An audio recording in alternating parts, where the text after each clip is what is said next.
mano. Sí, me presento. Un gusto grande tenerte acá. Soy coordinador del área de medios de la facultad. La verdad que, bueno, ya estuvimos organizando un poco la charla previamente y, bueno, te doy un poco la bienvenida dentro de lo posible con la formalidad institucional. En principio quería trasladarte el saludo del decano de la facultad, Gustavo Naón, que lamentablemente no Muchas va a poder gracias. estar. Él quería estar, pero tiene una reunión del Consejo de Decanos con toda esta cuestión de las cursadas virtuales y bueno, no podía suspender eso. Así que No hay trasladarte el problema. saludo de él. Bueno, y también comentarte que hoy en esta sala de Zoom tenemos, bueno, casi hasta ahora son 100, teníamos 180 o 160 estudiantes de comunicación y periodismo de nuestra facultad de Ciencias Sociales, que es la primera que se creó en el conurbano bonaerense. No sé si tenés la posibilidad, si tuviste alguna vez la posibilidad de conocerla, eh, no faltará oportunidad si no lo No hiciste aún, todavía. no aún, pero no va a faltar la oportunidad seguramente. Exactamente. Y bueno, los estudiantes que están acá en la sala de chat, de esta que estamos compartiendo, de video llamado, son alumnos de taller de televisión. Está el profesor titular de esa materia, que es Julio Rivero. También hay estudiantes de la materia prensa y comunicación institucional, que tiene como docente a Alejandro Cruz.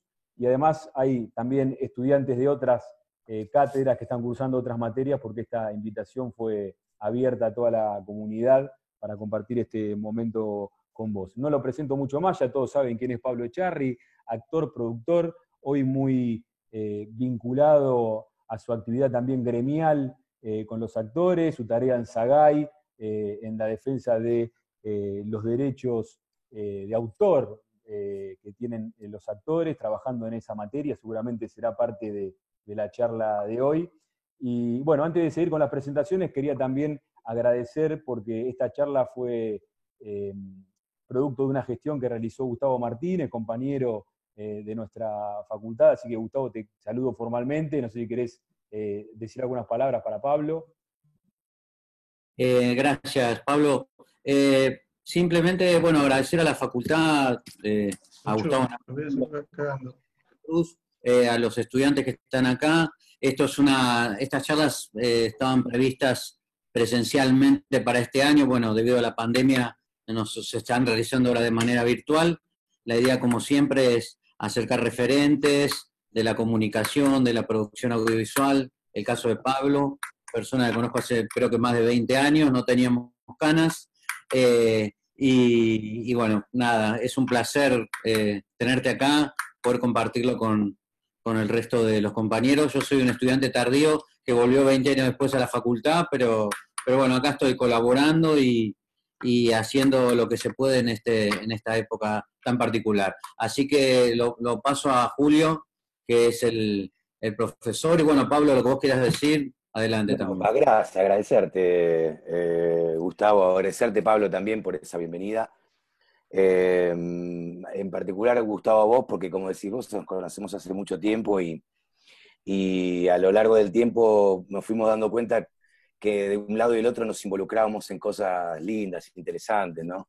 Que siempre eran trabajos en equipo y demás. Así que cuando recibí esta invitación, me pareció que era uno de los lugares en los que tenía que estar. Y la verdad que ahora viendo todas las caras de las chicas, de los chicos, me provoca un enorme entusiasmo poder charlar un rato con ellos y trasladarle un poco la experiencia a través de todos estos años y las variaciones dentro del camino, ¿no? Porque como se me fue dando a mí, tuve la posibilidad de conocer el medio, sobre todo televisivo, en general, pero el televisivo de una forma muy, muy vasta, muy en todos los sectores y desde adentro. Así que bueno, ojalá les pueda sacar dudas y contar algunas cosas que seguramente algunas pueden ser muy interesantes. Bueno, buenísimo, Pablo. Si te parece, Julio, te pongo en contacto ya con Julio Rivero, que como decíamos va a ser Claro, el coordinador de la charla, el moderador. Y bueno, avanzá, Julio, cuando vos lo dispongas. arriba. Bárbaro. Hola, Bueno, muchas Julio, gracias. Hola Pablo, muchas ¿cómo gracias. te va? No. ¿Cómo estás? Bien. Bien, muy bien, muy Un bien. gusto que compartas con nosotros esta charla El en gusto este es mío. momento de difícil para todos, ¿no? Pero bueno, yo creo que la virtualidad lo positivo que tiene es que nos permite juntarnos también de distintos puntos que seguramente físicamente por ahí a veces no se puede, ¿no? Por las distancias y estas cuestiones. Sin duda, sí. Pero bueno, acá la idea de la charla está pautada creo que en tres ejes. Uno es la producción audiovisual, específicamente cómo vino dándose en estos últimos tiempos y cuál es el futuro después de la pandemia. El otro tema es sobre Sagay. Y finalmente una última parte sobre leyes, leyes de fomento y trabajo que ustedes están realizando. Si te parece, Bueno. comenzamos primero con la parte de la producción audiovisual.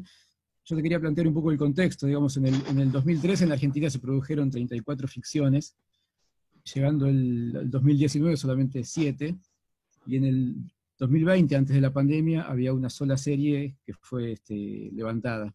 Entonces, viene, digamos, con un escenario difícil, sumado a esto, después de venir de 4 años de neoliberalismo complejos también, que afectaron a la industria, y que también permitieron una concentración de los medios. Por ejemplo, Telefe fue comprado por Viacom, con lo que eso implica que venga una cantidad de canales conexos atrás, la CNN, MTV, una cantidad de canales que también viene con su propia producción, porque en definitiva terminan afectando eso. Entonces, en ese escenario de concentración de emisoras y después de falta de inversión en la producción, realmente uno pareciera que ve un escenario complejo. Quería saber, bueno, por tu trayectoria, vos, además de ser un actor consagrado, también estás involucrado en la parte de producción, que es el detrás de escena de lo que se ve en la pantalla, con lo cual conoces muy bien el proceso de producción, y nos interesa también tu mirada, y basado obviamente en tu experiencia y que ves para el futuro. Bien. Bueno, Julio, la verdad que hiciste un derrotero digamos, de los últimos años bastante detallado, con datos concretos. Yo me animo a estirarlo un poco más atrás todavía. Creo que yo, desde que empecé a trabajar hace ya cerca de 25 años en este oficio y en meterme dentro de la televisión, vi a la televisión decaer de forma paulatina y constante a lo largo de los años. Hubo algunos años que pudo haber mejorado con respecto al anterior, pero a lo largo del tiempo, y más con la llegada del nuevo milenio, eso empezó a decaer en forma constante, lenta y constante. Creo que es por varios factores. Hay varios factores que impactan en este sentido. Uno es el cambio de paradigma de tipo de contenidos que se ven a lo largo y a lo ancho del mundo. Otro podría llegar a ser también que contamos con un mercado interno bastante pequeño en comparación con países, digamos, por ejemplo, en este sentido con Brasil, o con países que tienen posibilidad de producir sus propios contenidos, y que ya la venta interna de ese contenido le pueda llegar a generar una ganancia importante. A lo largo de los años, las inversiones en lo que tiene que ver ficciones, ya sean semanales o diarias, fueron mermando en cantidad de dólares, por si vamos a tomar una unidad monetaria. A la Argentina no tener asegurada una posibilidad de distribución de sus contenidos a lo largo y a lo ancho del mundo, porque empezaba a haber otras industrias audiovisuales que empezaban a ponerse por delante de la Argentina, cada vez tuvo que invertir menos cantidad de dólares por capítulo, por ejemplo, para poder hacer viable su inversión, y ya con la venta de la publicidad en su tanda y el negocio que hacía en la Argentina, ya le cubra ese negocio. El audiovisual en el mundo se fue diversificando, y hoy por hoy se globalizó tanto que un contenido bien realizado, con una espalda de inversión importante, pero con un desarrollo autoral importante también, con todos los flancos artísticos cubiertos, tienen posibilidades de viajar a lo largo y a lo ancho del mundo. Argentina se fue cerrando cada vez más a esta posibilidad porque su impulso de fabricación de contenidos estaba regulado por la oferta y la demanda nada más. Una de las cosas que han hecho cambiar el paradigma del audiovisual en el mundo es que hay 100 países en el mundo, por ejemplo, que llevan adelante leyes de fomento audiovisual. Han entendido que la producción de contenido audiovisual, en todas sus formas, ¿no? Educativas, entretenimientos, ya sea de un aspecto cultural o un aspecto meramente de entretenimiento, de pasatiempo, han visto en el desarrollo visual la posibilidad de un aporte grande al PBI de cada uno de sus países, la posibilidad de la exportación de contenido cultural, la generación de propiedad intelectual dentro de la fabricación de la producción, cuando uno produce y cuando uno inventa y crea algo, logra propiedad intelectual, logra derechos de autor y derechos de propiedad intelectual que abarcan a todas las ramas de la que son parte de la formación, digamos, la construcción de un contenido visual. La Argentina tiene un historial magnífico con respecto a la producción de contenidos en general, ha creado maravillosos autores, grandes directores, inolvidables actores que viajan a lo ancho y a lo largo del mundo. Pero a lo largo del tiempo, específicamente en la televisión, no ha podido correr a la altura que han corrido otros países que venían detrás de nosotros, como Brasil, como México, como Colombia. Esos países en un momento vieron en la producción audiovisual la posibilidad de un desarrollo económico y cultural y generaron leyes específicas que fomentaron ese nuevo cambio de paradigma. Hoy, yo les voy a dar un dato duro. La última novela que nosotros produjimos, que yo también fui parte de uno de los papeles principales, de Leona, el canal invertía, porque nosotros no fuimos productores, no pusimos dinero ahí, sino fuimos dueños de la idea, vendimos la idea del canal y fuimos productores ejecutivos. El precio por capítulo de esa novela era $65.000, $70.000 el capítulo, ¿no? Era para llegar a un estándar de una novela, digamos, local, con una buena producción. Si yo tomaba referencia de las producciones anteriores que había hecho, desde Montecristo o Resistiré, fue bajando en cantidad de dólares la inversión por capítulo. Y hoy, lo que nosotros estamos acostumbrados a ver, las series que se pueden ver en las distintas plataformas, ¿no? De 8, 10, 15 capítulos, 2, 3 temporadas, o de 4 capítulos, están recibiendo alrededor de una inversión por capítulo de entre 250 y $300.000 el capítulo para empezar a hablar. O sea, y hay, por supuesto, más grandes. Hay series que muchos de nosotros hemos visto y de las que nos hemos entusiasmado mucho también, están por encima del millón y pico de dólares.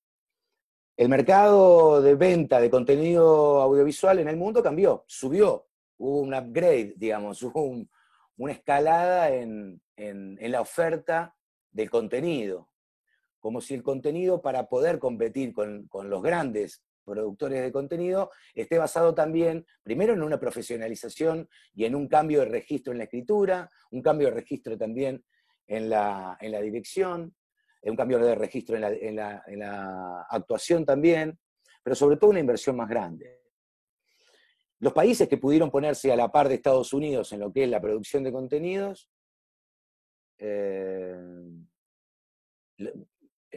que inclusive les aclaro que Estados Unidos es un país subsidiado en su industria audiovisual, en las series y en las películas. Los estados subsidian al cine y a la televisión de Estados Unidos para que las producciones vayan a sus estados, a sus localidades. El resto del mundo crearon leyes de fomento audiovisual, con una clara visión de un acceso federal, una clara visión de un cuidado del acervo cultural, pero sobre todo una herramienta de fomento industrial. Se dieron cuenta que el audiovisual podía generar un porcentaje alto del aporte al PBI de un país. Antes de la pandemia, en años un poco mejores que estos últimos, porque está claro, como vos decís, Julio, que los últimos 4 años aceleraron esa caída profundamente. La Argentina ya aportaba al PBI cerca de un 3%. Entonces, en materia audiovisual, en materia de contenido. Pero no solamente aporta al PBI, que sería, digamos, el resultante de las más importantes, crea una gran cantidad de trabajo de calidad, crea también la posibilidad de la exportación del contenido cultural y por ende también una creación de sentido. O sea, hacemos que el resto del mundo nos admire por los contenidos de los que ya nos admiró, y entonces podemos también tratar de dar un poco vuelta a la tortilla con el extraordinario nivel de decadencia y de mala percepción que hay de la Argentina en el mundo. También aporta a distintas áreas, no las áreas específicas de lo que puede tener que ver las áreas técnicas, los rubros artísticos y demás, sino también una cantidad de áreas en lo laboral, una cantidad de adyacentes a lo que que serían de segundo orden, de lo que es lo específico audiovisual, pero también aportaría el turismo. Nos pasa y nos ha pasado cuando nosotros vemos una gran película, donde a la vez vemos un decorado, una locación novedosa, bella, o novedosa porque la película nos despierta admiración artística, entonces vemos ese lugar, si ese lugar está elegido bien por el productor, por el director de arte, va a generar un deseo de querer viajar a ver en algún momento de la vida ese espacio, ¿no? Ese pedazo de ciudad, ese pedazo de montaña, de lago, imagínense si nosotros nos trasladamos a todas las posibilidades naturales que tenemos en Argentina, crearíamos un polo también de atracción muy importante. Entonces, la televisión... Sí, Julio. Sí. No, para que se dimensione, cuando hablas de costos por capítulo, quisiera ver que nos puedas ejemplificar por ahí para los que terminan de comprender bien, cómo se traslada y cómo influye el valor de un capítulo en la producción o en la realización del guión, digamos, qué modificaciones tenés que hacer a veces, porque los costos no dan para poder realizar una escena, para poder terminar un capítulo. ¿Se entiende? Sí, totalmente, claro, sí. Son de todo tipo. Cuando uno tiene poco dinero para producir, primero no tiene posibilidades, tiene la necesidad de resolver el aspecto dramático en escenas de pocos personajes, con poco traslado hacia los exteriores, y eso genera una degradación del relato y la posibilidad de dar más espacios para relatar esa historia, más espacios visuales, y hacer que la escena pueda trasladarse de un aspecto a otro para poder lograr al espectador la mayor cantidad de sensaciones, o poder meterlo dentro de la vida de ese protagonista, o de esa protagonista de esa historia que uno tiene que contar. Entonces, una de las primeras restricciones que tiene es que si vos un capítulo, podés hacer una novela donde la cantidad de escenas por capítulo son entre 43, 45, pero no puedes contar una serie, por ejemplo, que necesita por ejemplo, un 30, 40% más de escenas, que a vos te da la posibilidad de complejizar el relato, de generar lo más parecido a lo que nosotros hemos visto que tiene que ver con el cine. El gran cambio de los contenidos de la televisión de los últimos años es que son pequeñas películas, pero no son solamente pequeñas películas en la inversión específica. Comienzan siendo pequeñas películas en la escritura del guión. El autor tiene una libertad porque sabe que puede escribir un capítulo que tenga inversión entre 250, 300, 400 mil dólares. Entonces el autor en su tiene libertad para lo que va a contar Escucho mucho audio por ahí. Perdonen. Si alguno tiene ahí el micrófono abierto. El autor ya empieza a construir un guión que es mucho más complejo desde el punto de vista de la escritura, y a la vez es más complejo desde el punto de vista de producción, y a la vez cuesta más dinero. Entonces ya el autor arranca soñando con un horizonte mucho más amplio. Por supuesto que, claro, después si vos contás con una cantidad de dinero donde tenés que resolver después los aspectos con respecto a las locaciones, a los decorados, vos podés gastar la plata en el decorado principal, pero después esa plata que gastás en el decorado principal, si tu presupuesto es pequeño, vas a tener que quitarla al alquiler por ahí de la locación de uno de los personajes, que si hubieses tenido la plata hubieses alquilado una gran locación, pero como la plata no te dio, alquilaste un departamentito de 2 ambientes. O no, lo hiciste en la casa de algún amigo, o en la casa de alguno. Entonces, claro, la inversión por capítulo, la inversión general y final de un contenido, ya sea una película, de una novela, de una serie, va a estar fomentada, insuflada, digamos, apoyada, contenida con una inversión más grande a la que nosotros fuimos logrando los últimos años. Ustedes vieron que las producciones, inclusive las que yo hice, ustedes vieron que cada vez teníamos menos extras, cada vez viajábamos menos al exterior. No, yo empecé no porque ahí no produje, estuve metido en guiones, en la producción, estuve metido tanto como Resistiré en Montecristo, pero no produje. Ustedes, si alguno lo recuerda, Montecristo comenzaba en Marruecos y en España. Nosotros fuimos 15 días a grabar esta adaptación del Conde de Montecristo en un lugar donde lo necesitábamos de alguna manera. Marruecos, un lugar desconocido para nosotros, con leyes desconocidas, con otra religión. Necesitábamos lograr el peligro del protagonista que iba a quedar preso en ese lugar, y Telefe en esa época invirtió, me recuerdo la suma de 900.000 euros en esa época, para viajar, traernos esas imágenes. Entonces nosotros arrancamos una novela colocándole un cross de derecha a la gente que lo veía. ¿Por qué? Porque las imágenes iniciales te metían de cabeza en un relato, y la riqueza visual era tan grande que te ayudaba muchísimo a que el buen trabajo narrativo y el buen trabajo de producción, actoral, de dirección, después entrara como por un tubo.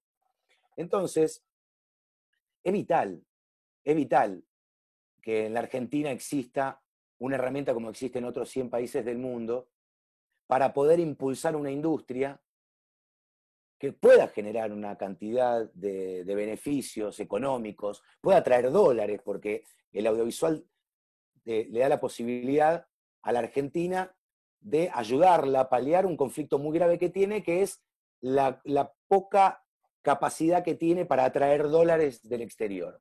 Lo atrae con el campo, con el agro, lo atrae con algunos servicios, pero no tiene grandes lugares para donde sacar. Bueno, el audiovisual le da la posibilidad. Argentina necesita meterse en un esquema, o sea, primero el gobierno tiene que ver el valor, o sea, nunca va a salir esto solamente por impulso nuestro. Esto tiene que estar observado, y la verdad es que considero que nos están mirando muy a los ojos después de muchos años, y viendo la posibilidad, de esto después yo se los voy a contar, que es lo que está sucediendo hoy en todas las gestiones entre el Poder Ejecutivo y las distintas entidades. Tenemos la obligación de subirnos a ese tren, tenemos la obligación de comenzar a tener instrumentos que... A mí no me parece la llegada de las empresas del exterior me parece una enorme noticia, una gran noticia. A mí la llegada de Avaya como la Argentina me parece una extraordinaria noticia. ¿Por qué? Porque viene con conceptos norteamericanos, o sea, digamos, con la elite en todo sentido de cómo se hacen hoy los contenidos que más se venden en el mundo. Eso quiere decir que vamos a tener posibilidad de aprender de lo que ellos hacen. La llegada de las empresas es magnífica. El problema es que tiene que estar regulada de tal manera, dentro de una herramienta concreta, que esa llegada de esas empresas sean parte del impulso de una industria nacional, ¿no? O sea, poder concretar la posibilidad de ver esos contenidos que vemos a lo largo del mundo, porque hoy más que nunca los podemos ver, pero asegurarnos a la vez una construcción mínima, una base de producción local, nacional. Entonces, las empresas son maravillosas. Hay que guiarlas, llevarlas y crearle herramientas para que no solamente se transforme en una especificidad de negocio de cada una de estas empresas. Que eso sea, que ya tenga las libertades de poder hacerlo, tenga las herramientas inclusive de fomento para hacerlo, porque hoy en el mundo las empresas que producen en distintos países del mundo producen porque tienen distintas herramientas para producir. Una de ellas tiene que ver con los incentivos fiscales. Las industrias que son más propensas a crecer en el mundo y que logran atraer los fondos de distintas partes, de distintas partes del mundo, de distintas, digamos, fortunas del mundo, tiene que ver con los beneficios que se les genera. Así que es central esto que me decís, Julio, con respecto a la inversión. Ahora, la pregunta es, ¿Argentina tiene posibilidad de subirse a ese estándar de producción, a poder inclusive no solamente hacer series, sino poder hacer novelas con un poco más de inversión para ponernos más a la altura de Turquía, más a la altura de Brasil? Porque nos han pasado por arriba. Turquía, Brasil, Corea nos ha pasado por arriba. Y nosotros, cuando yo grababa Montecristo, estábamos por encima de ellos. Estábamos por encima de ellos a nivel producción. O sea, te vuelvo a decir, comenzamos una novela en Marruecos y en España. Cuando yo hago El Elegido, años después, comenzamos la novela en España. Nos fuimos 15 días a España y generamos también el verosímil de una historia con un impacto muy, muy fuerte visual. Y no solamente visual, ahí lo que se ve es que hay producción, se ve brillo. Es importante el brillo para lo que hacemos, para la televisión. Si lo que nosotros mostramos, para lo que es el entretenimiento, ¿no? Después hay que mostrar la realidad, hay que mostrar lo opaco, lo gris, lo sucio, hay que mostrar la realidad de gente, no tengo dudas. Pero en materia de producción, inclusive cuando vamos a contar un lugar que no nos gusta visualmente, tiene que tener brillo de producción, tiene que tener ciertas condiciones de producción, la cantidad de planos. Cuando un director tiene un día para grabar una escena, si hablamos de cine, vamos a hablar de cine para simplificarlo, tiene un día para grabar una escena, una gran escena. Si el director puede meter más cantidad de planos, esa escena va a ser mejor contada. Si el director necesita 2 días para hacer esa escena, para meter la cantidad de planos, para que quede con el impacto de que tiene que quedar, pero tiene un solo día para rodar, entonces claramente la escena esa no va a tener el impacto que tiene que tener, porque no vamos a ver el brillo. En este caso no es un brillo de la belleza del alrededor. Es el brillo que le da la cantidad de dinero que vos podés tener, que lo divisen en cantidad de escenas, que el autor puede escribir más escenas, el director puede hacer más planos. Entonces yo les puedo asegurar a todos y a todas que el espectador, si la historia es buena y está bien actuada, el espectador se va a impactar. Entonces el espectador no solamente de acá, del resto del mundo se va a impactar si la historia tiene cierta universalidad para viajar.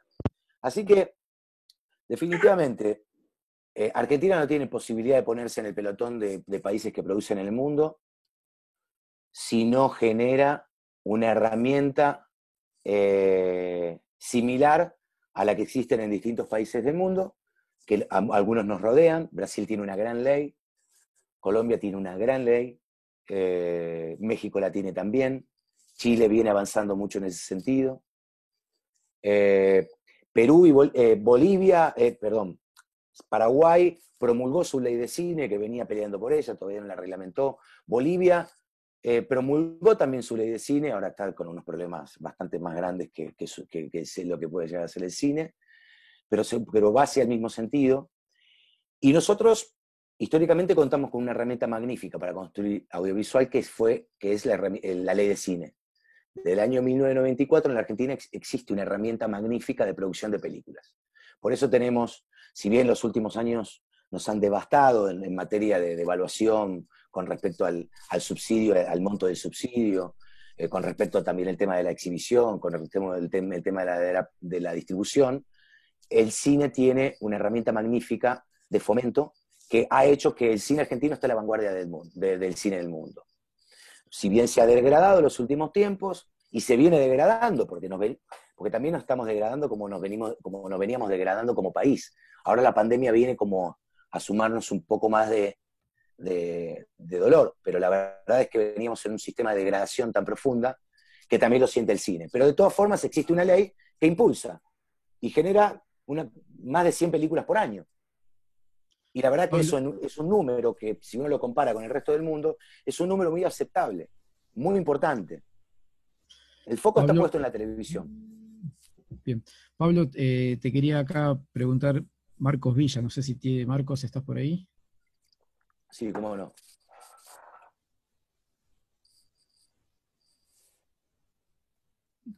Si no te leo la pregunta. O bueno, dale, a ver Dale. si yo la... Decime. Te preguntaba Marcos, ¿cómo afecta a la industria local la llegada de los grandes multimedios actuales? Que un poco, bueno, habla de plataformas, llámese Sí. Netflix, Amazon, principalmente teniendo en cuenta, por ejemplo, los conflictos que tienen con productoras como Polka.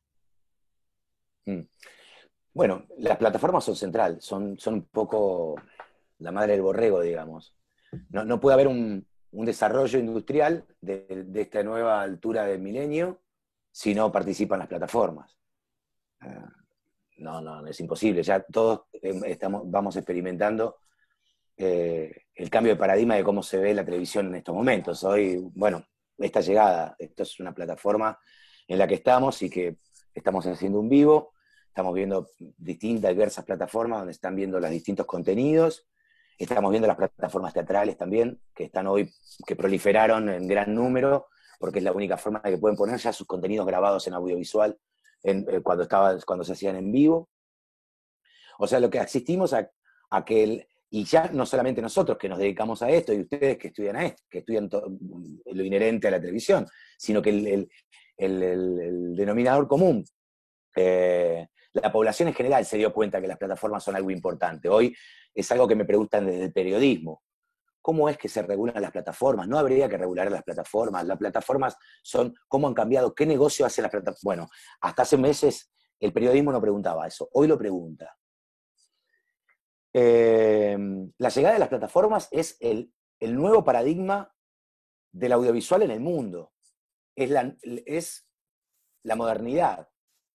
Yo no puedo hacer más que aplaudirlo y desearlo y fomentar la llegada y la creación de más plataformas y la competencia entre ellos, la más dura que se pueda para que cada uno busque invertir un poco más y ganarle al otro la postura. El detalle necesario es que las plataformas, para que no solamente hagan el negocio que hacen, porque lo hacen con suscriptores, la Argentina debe ser uno de los países de Latinoamérica que más suscriptores por cápita tiene de las distintas plataformas. La más importante es Netflix.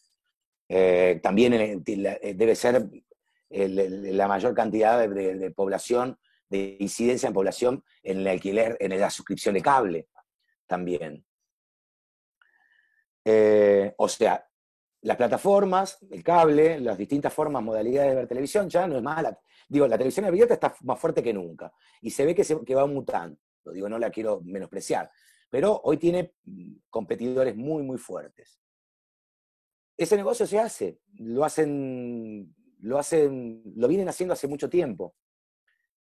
Los países que lograron ver esta problemática o esta oportunidad a los ojos, han dejado hacer el negocio, lo han propiciado, pero a la vez generaron herramientas para impulsar sus propias industrias.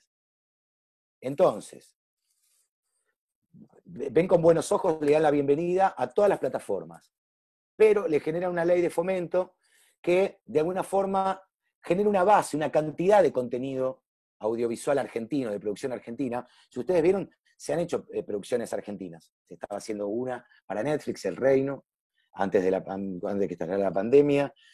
Hay algunas de TNT, Un gallo para Esculapio, el Jardín de TNT, Jardín de Bronce, HBO, hicieron 2 temporadas. Yo participé de una de Netflix, EDA, hace ya un par de años. Hacen algunas cosas, producen. Es una cantidad que hace que el volumen sea absolutamente insuficiente. Lo que sucede en los países que impulsan, le generan una cuota pantalla. O sea, hacer el negocio, pero generar una cantidad de contenido semanal, una cantidad de horas semanales. Brasil tiene 3 horas y media semanales por señal. Argentina tiene 50 millones de habitantes, Brasil tiene 250 millones de habitantes, 200 y pico de millones de habitantes. Digo, tal vez tenga que ser una cuota pantalla menor.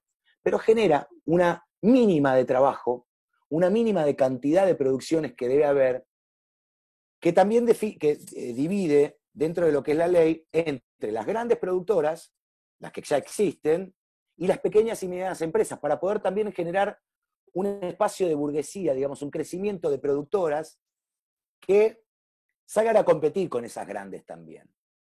Entonces, celebro la llegada de las plataformas. Lo que es necesario es entender que para existir y para que puedan seguir creciendo, también hay que generar una herramienta que nos asegure a nosotros el nacimiento de la industria audiovisual. Y eso a la vez nos genere, por supuesto, dinero, riqueza, por decirlo de alguna forma, trabajo, propiedad intelectual. Si nosotros podemos producir nuestros propios productos, vamos a ser dueños de nuestra propiedad intelectual. Cuando nosotros vemos tanto contenido extranjero, y yo siendo tesorero de SAGAI, que es una entidad que recauda y reparte derechos de propiedad intelectual, cuando ustedes ven esa cantidad de actores, actrices extranjeros, ese dinero que nosotros recaudamos por el aire, por el cable, por los cines, lo tenemos que mandar al exterior, porque no estamos generando propiedad intelectual para nosotros. Entonces, la necesidad de generar nuestros propios productos, la necesidad de entrar en una rueda de producción, la necesidad de poder ser dueños de nuestros proyectos, aunque sea en un porcentaje pequeño. Lo que sucede es que hoy por hoy es tan feroz la competencia. Las empresas generalmente, cuando uno tiene una idea, no te da posibilidad de entrada en lo que es el reparto de propiedad intelectual, porque lo que está en juego tiene que ver con eso. Que después se traslada, se traduce en negocio, en dinero. Pero digo, cuando hay una ley, cuando existe una ley y hay un resguardo, ya desde esa ley, el creador, si le lleva a esta empresa este contenido y es tan bueno que se lo compra, la ley te contiene y te cuida para que vos puedas conservar un pedazo de esa propiedad intelectual. Conservar un pedacito, aunque en ese universo se diluya y termine siendo un pedacito así de lo que nosotros creamos e hicimos, es debe ser el motor de todo esto. El dinero, el trabajo, el dinero, la riqueza entre comillas, digo, lo bueno que pueda venir, debe estar por detrás de esto. Nosotros no podemos renunciar a ser dueños de lo que inventamos. Tenemos la obligación de hacer algo bueno. Tenemos la obligación de hacer algo que a la gente le guste.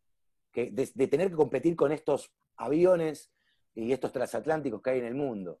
Tenemos la obligación de ser mejores que ellos. Pero tenemos el derecho de conservar un pedazo de eso. Entonces, bueno, para no volverlos más locos y para darle lugar a Julio que pueda seguir preguntando y a los chicos y chicas, no hay que mirar el progreso con ojo de restricción.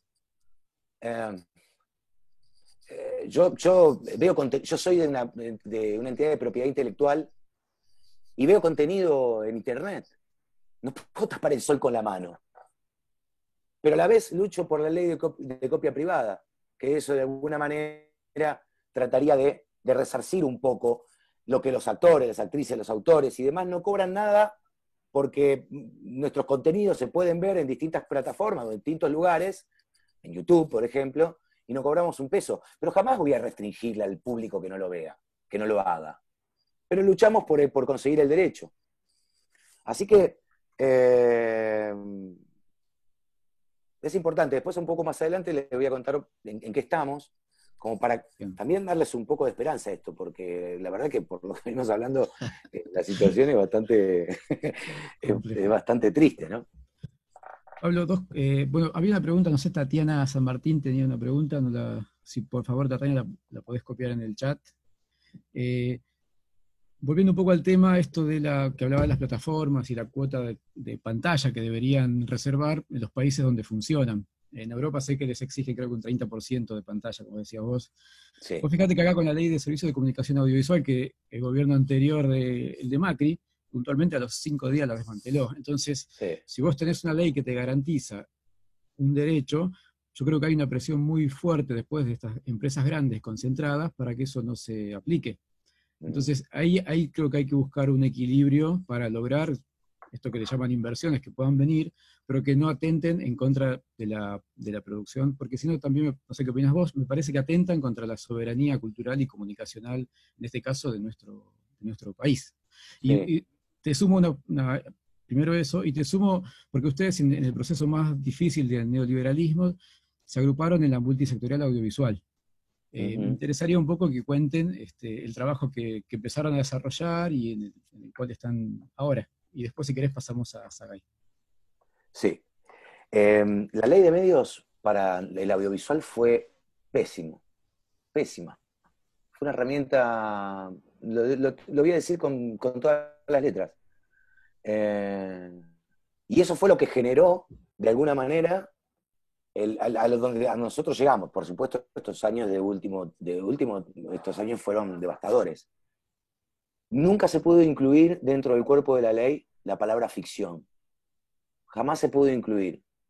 Y se pudo incluir producción nacional. Claro, las producciones nacionales también fueron magazine y fueron programas con un conductor y con 4 panelistas. Se logró de alguna forma encontrarle un espacio a ese gris de la ley, y eso fue una de las primeras cosas que desincentivó la producción de contenido de ficción. ¿Por qué? Porque la construcción de un contenido de ficción es infinitamente más onerosa que la que puede llegar a ser una producción nacional periodística y de magazine. Así que debo decir que si bien la ley de medios fue importantísima para intentar desmonopolizar, más allá de no poder haberlo logrado, o por lo menos ponerle una estructura muy sólida y clara a la posibilidad de la competencia, en materia de construcción de ficción fue una losa sobre la cabeza. Porque imagínense, se había promulgado una ley, ya estaba promulgada una ley de medios en la que habíamos quedado fuera y no íbamos a tener posibilidad de discutir una ley inmediatamente. ¿Y quién nos iba a escuchar? ¿Quién nos iba a dar bola? Nadie nos iba a dar bola, no era momento. Había sucedido un hecho trascendente como es una ley de medios, donde deberíamos haber estado ahí adentro y no estuvimos. Entonces, claramente, es vital tener un feedback y una comunicación muy clara con quien tiene la posibilidad de generar esas herramientas. En ese momento no la tuvimos, en ese momento era el nacimiento de Sagay.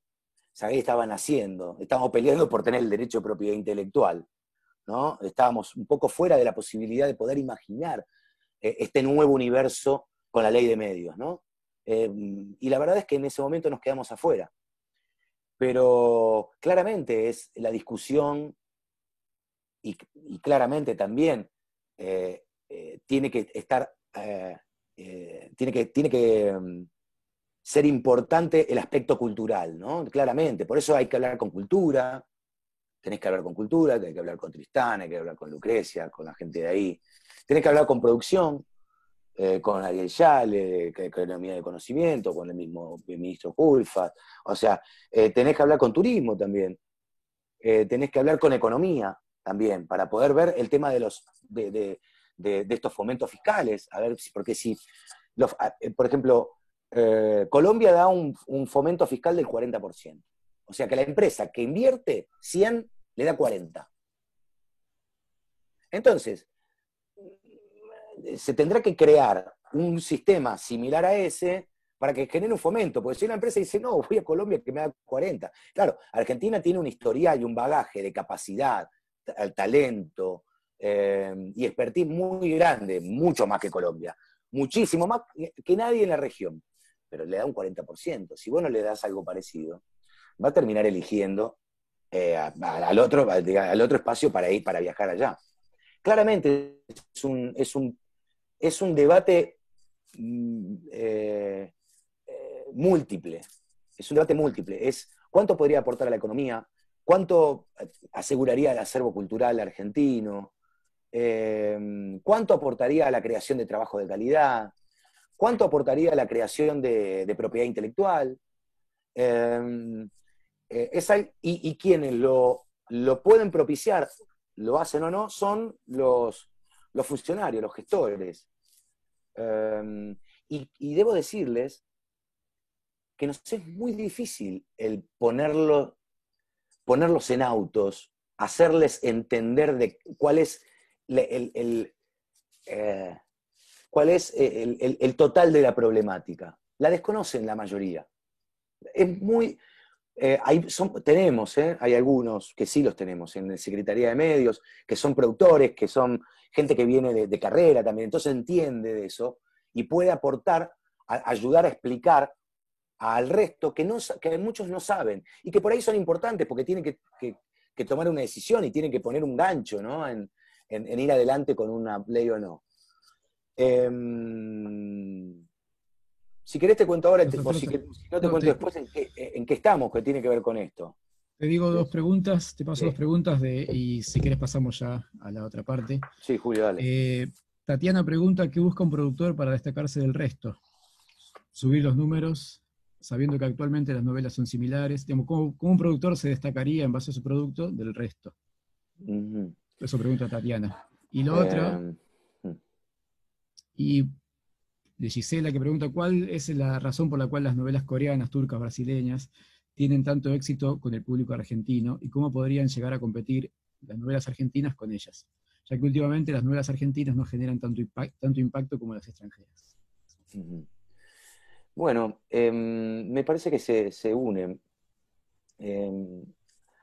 Hay algo que fue al principio con lo que empecé a hablar, que tiene que ver con lo que vos tengas para realizar, con lo que cuentes económicamente para poder realizar vamos a comparar una novela, vamos a hacer una novela, digamos, hablemos de las novelas argentinas. Para ir por la primera pregunta, un productor busca originalidad primero. Necesita cierta originalidad, no digo porque sea algo totalmente desconocido, pero sí algo que no se haya contado, es importante. Tiene que buscar calidad en la escritura, sin duda tiene que buscar un grupo de autores, un buen grupo de autores, por talento primero, ¿no? Porque, digamos, también quienes comienzan no pueden tener un expertise, es primero solo talento. Talento y digamos, y expertise sería como la química justa.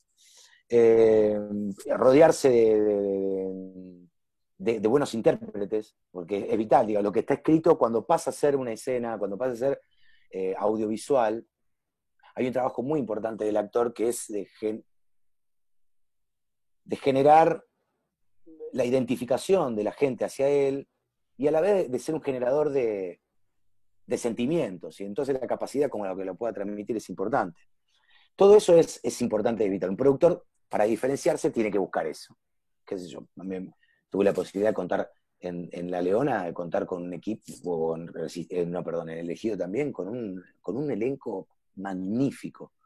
Y en esa época podíamos hacerlo, digo, el canal decidió pagarle a esa gente, y teníamos protagonistas en todos lados. Teníamos a Dolores Fonsi, lo teníamos a Marquito Caponi, la teníamos a Mónica Antolopoulos, teníamos a Hugo Arana, teníamos una, bueno, Nancy ni hablar, eso, digo, había una cantidad uno podía ser más, impactar más al público. Pero hay una variable que te hace o generar algo que a la gente le impacte más y le guste más, o no, que tiene que ver con el dinero.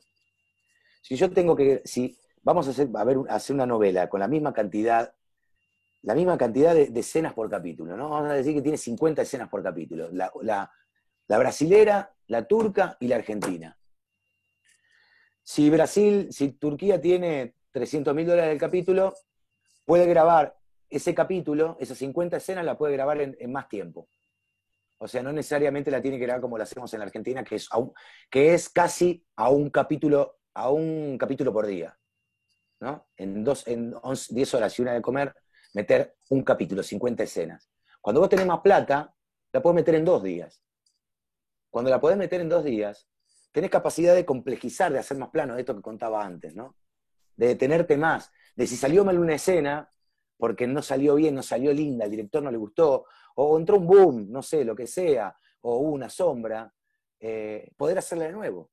Muchas veces nosotros hemos dicho, bueno, nada, tenemos que terminar el plan, vamos, se vio una sombra, no, después la sacan en edición, dale. Bueno, cuando vos tenés plata en el bolsillo, o tenés una espalda económica, vos lo podés hacer en 3 días.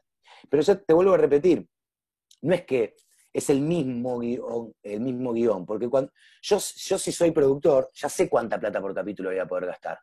Entonces, antes de escribir los guiones, ya le digo al autor cuánto puede volar. Entonces, el crecimiento viene desde ahí, desde la escritura, que es la madre de todos. Desde ahí es donde yo creo algo interesante, atrapante, impactante, y donde, si sé cuánta plata tengo, los guionistas de televisión tienen mucha expertise en eso. En las reuniones de producción lo sientan y le dicen, mirá que tengo tanto, entonces le dicen, ¿y cuántos decorados puedo tener? Tantos. ¿Y puedo juntar este actor con este actor? No, no me lo puedes juntar porque si no me atrasas más el piso. Digo, el dinero, en este caso, es calidad visual, cuando se administra bien. Digo, si no se administra bien, será dinero mal tirado, y vas a ver, no sé, por ahí 50 extras más, pero después va a haber una escena plano y plano y no va a haber más profundidad.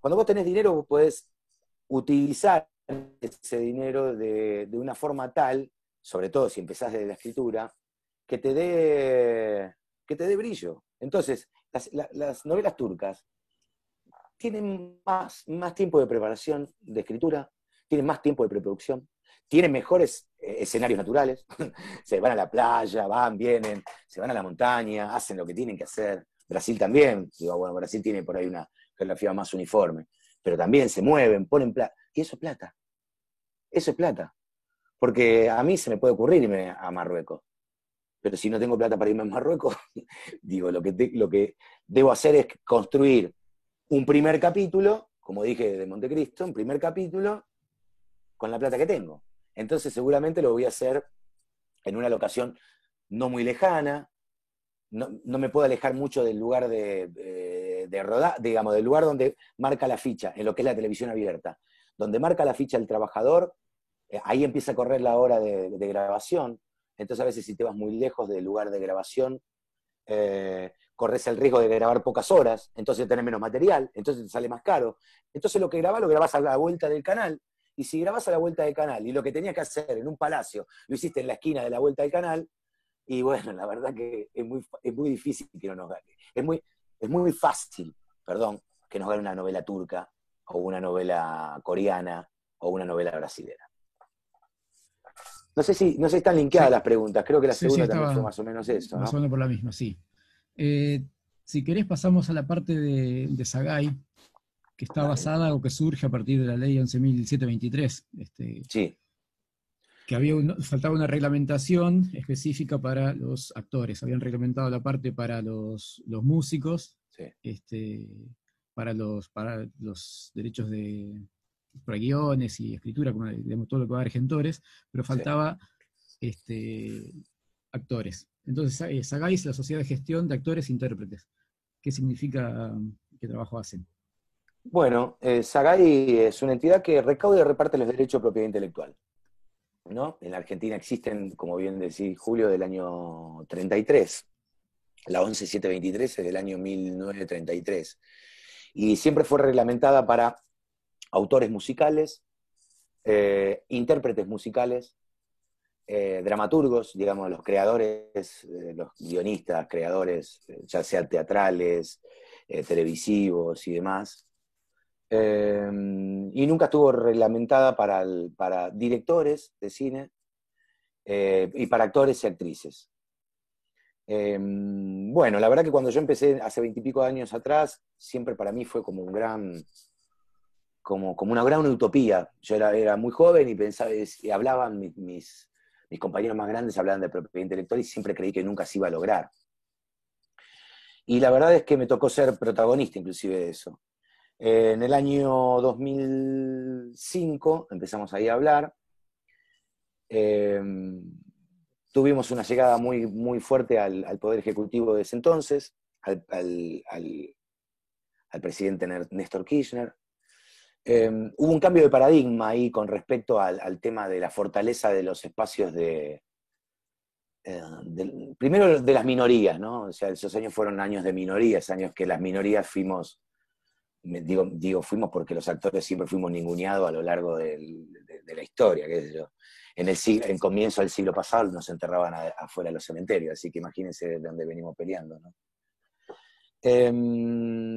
Fue atendido un reclamo que no fue un reclamo, fue una apuesta clara a los ojos de los que gestionaban en ese momento de una injusticia total y absoluta. Digo, si existía y no había sido regulada por los actores, no había mucho para discutir. Y de hecho no se discutió, porque yo recuerdo que en esa época nos dijo,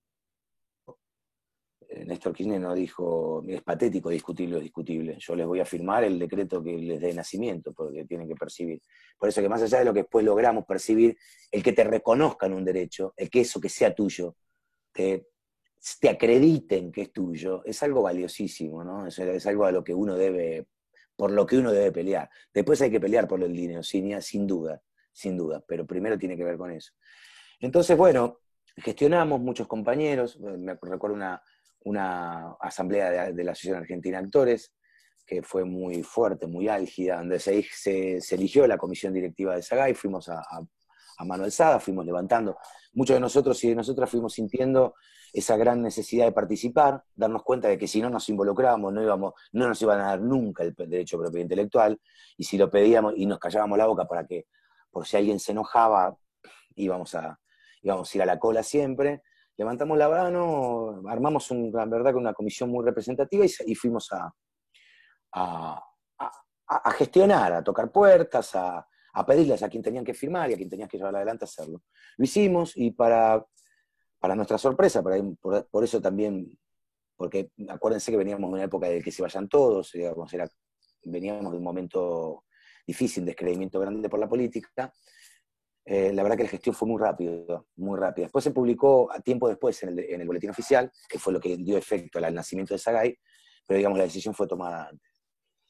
Bueno, a partir de eso, a partir de la publicación en el boletín oficial, se dio nacimiento a SAGAI, ¿no? O sea, SAGAI fue una de esas entidades más, como es SADAIC, algunos de ustedes, algunas y algunos de ustedes habrán escuchado nombrar, ADI, Argentores.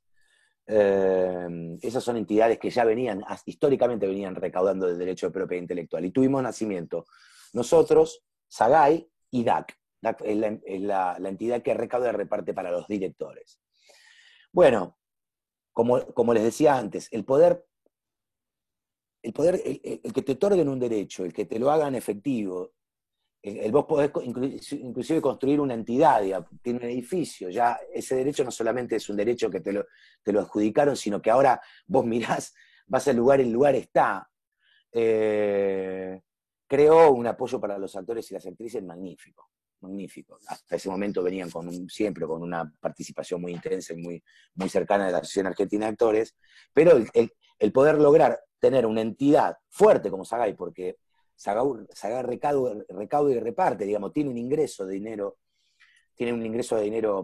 importante, o sea, digamos, administra una cantidad de dinero bastante importante, o sea, tiene una fuerza tanto económica como política muy grande.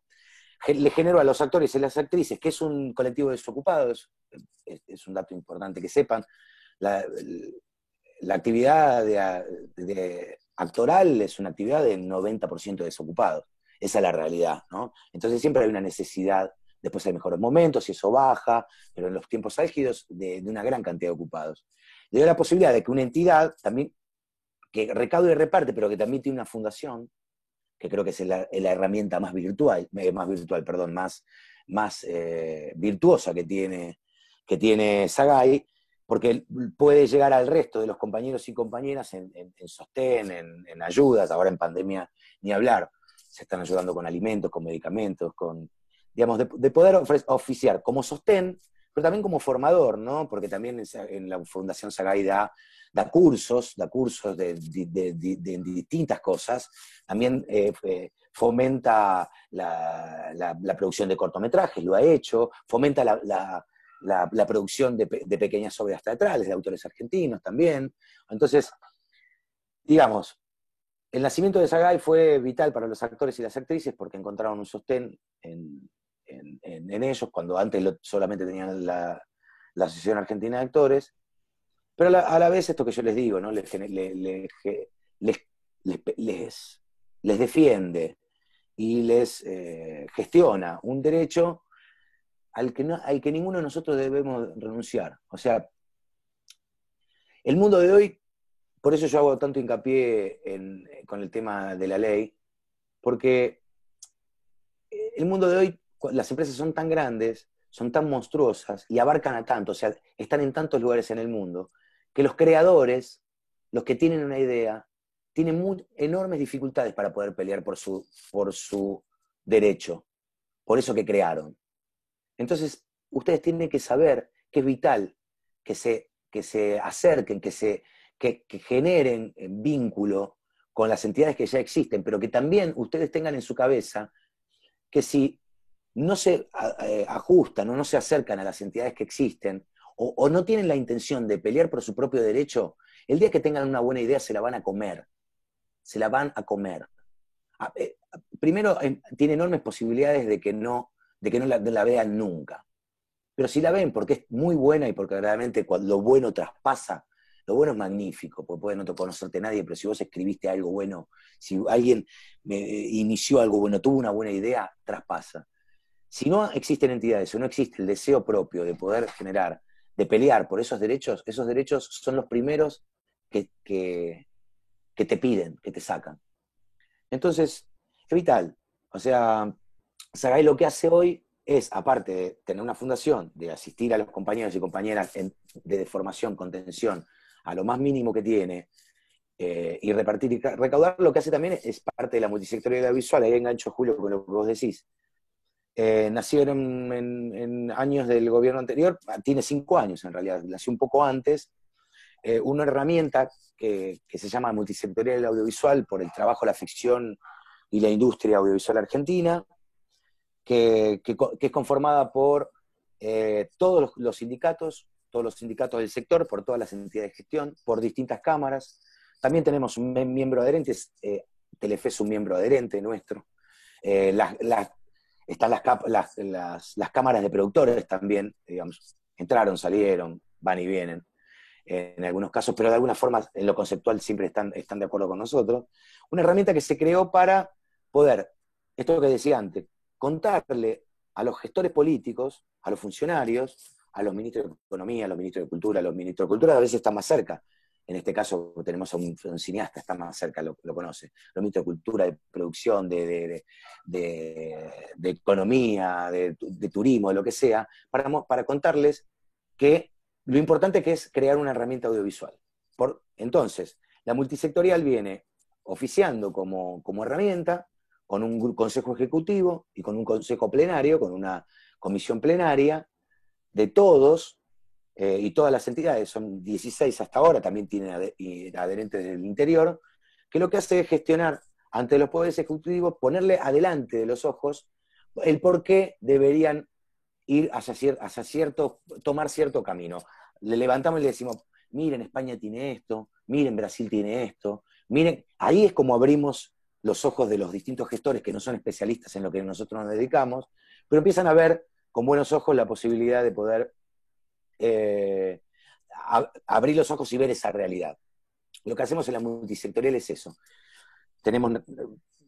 Venimos trabajando hace 4 años, tuvimos 4 años de gestión con el gobierno anterior.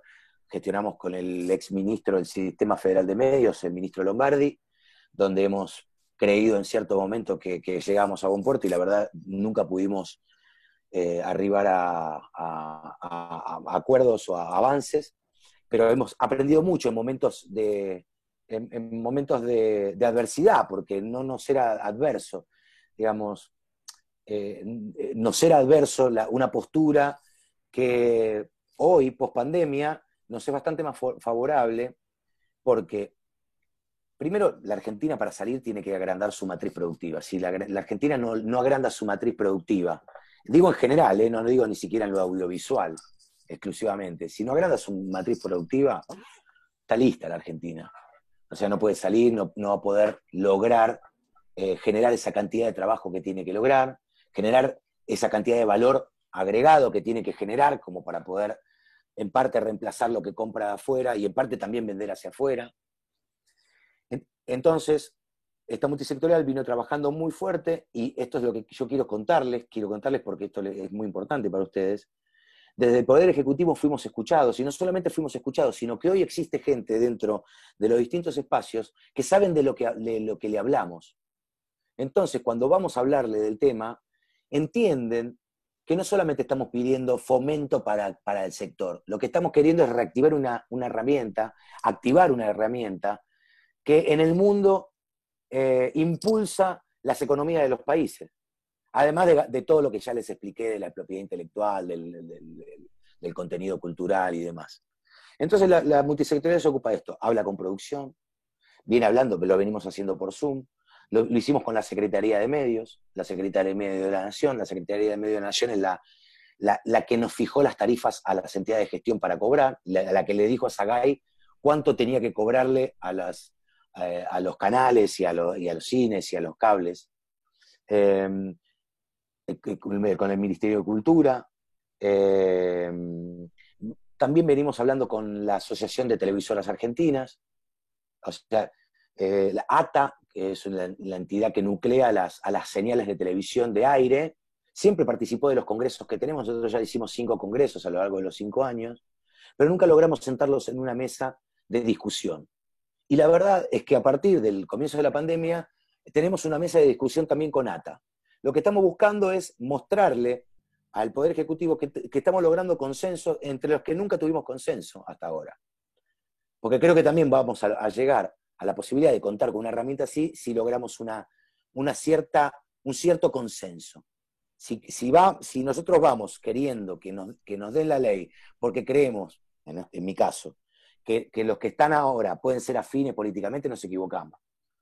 La Argentina no va a salir ni de esto ni de otras cosas si no logramos consenso como para avanzar. Pero ese es otro harina de otro costal.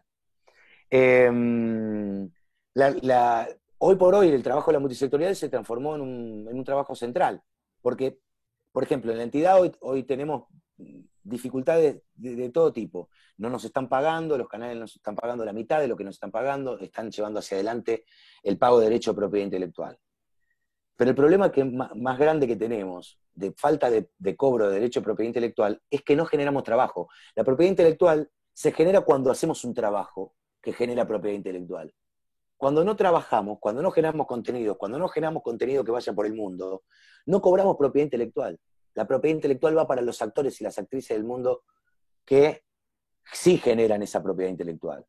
Entonces, hoy por hoy la multisectorial audiovisual, si bien es una herramienta de todas las entidades, se colocó por encima de las entidades porque para existir, para que este medio, para lo que ustedes están estudiando también, para poder existir, para poder dedicarse a lo que les gusta, si no logramos una ley que impulse a la televisión la construcción de contenidos, no nos vamos a poder dedicar a lo que nos dedicamos hasta ahora o a lo que quieren dedicarse.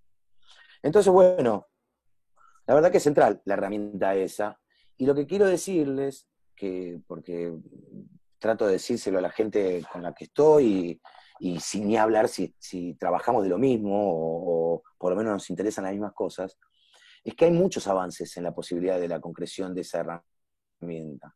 Hay señales muy concretas, pero ni de uno, ni de dos, ni de tres ministerios, sino de la unidad y de la cabeza también, donde se está hablando claramente de que para salir de la pandemia, ya hablé de la matriz industrial tiene que cambiar. No me voy a meter en la matriz industrial argentina. La matriz audiovisual, la matriz de industria audiovisual, si no encuentra un nuevo paradigma, un nuevo esquema en qué sustentarse, se termina. No se vuelve a grabar siquiera. No se vuelve a grabar. Entonces, el Poder Ejecutivo lo sabe esto. Lo sabe que si a la salida de la pandemia no se le impulsa con una batería de impulsos, la industria audiovisual argentina, no digo se muere porque siempre está la posibilidad de algunas cosas que se hagan, pero la que yo conocí de hace 25 años atrás, vamos a estar en las antípodas de esa realidad. Así que bueno, es una buena noticia. A todos nosotros los que estamos esperando y gestionándolo, nos queda la posibilidad, nos queda esperar, rezar que esto sea así, pero la verdad es que el panorama hacia adelante va a ser mucho más alentador de lo que está haciendo, por lo menos los que lo estamos haciendo de adentro, vemos un panorama muchísimo más alentador. Pablo, te traslado una pregunta, tengo dos, una que es de Marisa Rolo, primero porque estaba vinculada con el tema, es ¿cómo llega Sagay al interior del país? Bueno, Sagay ha llegado a partir de hace 2 años atrás, fue llegando con un programa que se llama Sagay Federal. Sagay Federal era un programa donde nos encontramos con autoridades del lugar y nos encontramos con nuestros compañeros y compañeras a lo largo y a lo ancho del país. Fuimos a muchas provincias, yo fui a algunas, otros compañeros fueron a otras, qué sé yo, hemos ido a Tucumán, a Mendoza, hemos ido a Santa Fe, Rosario, bueno, creo que hemos ido a alguna provincia del sur también. Bueno, ahora no recuerdo más porque yo he ido a Rosario y a Mendoza. Fuimos a presentarnos para que los compañeros nos conozcan, para que sepan de qué se trata, pero nosotros somos una entidad muy joven, de 14 años, y vamos encontrando cada vez la posibilidad de llegar de forma más efectiva a los compañeros. Hasta ahora Sagay, y está en eso, no ha podido liquidar a contenidos de compañeros y compañeras del interior que sean exhibidos en canales del interior. Entonces, hasta ahora, nuestra cercanía con Sagay es para contarles quiénes somos, para contarles que estamos trabajando en la posibilidad de poder ampliar cada vez más la gama de obras protegidas para que puedan los compañeros y compañeras del interior, del resto del país, puedan encontrarse con ese derecho, pero estamos reformándolo, estamos yendo hacia ese camino. La verdad es que los encuentros siempre son buenos, los compañeros y compañeras nos reciben muy bien. Yo creo que tenemos una deuda con los compañeros del resto del país, porque hasta que no podamos pagar efectivamente como considero que deberemos pagar, son visitas más protocolares, ¿no? Entonces, la verdad es que la hipocresía es algo que no me va mucho, a mí la hago cuando no tengo más remedio, cuando corre con peligro mi vida, nada más. Pero sobre todo con la llegada de los años, de los 50,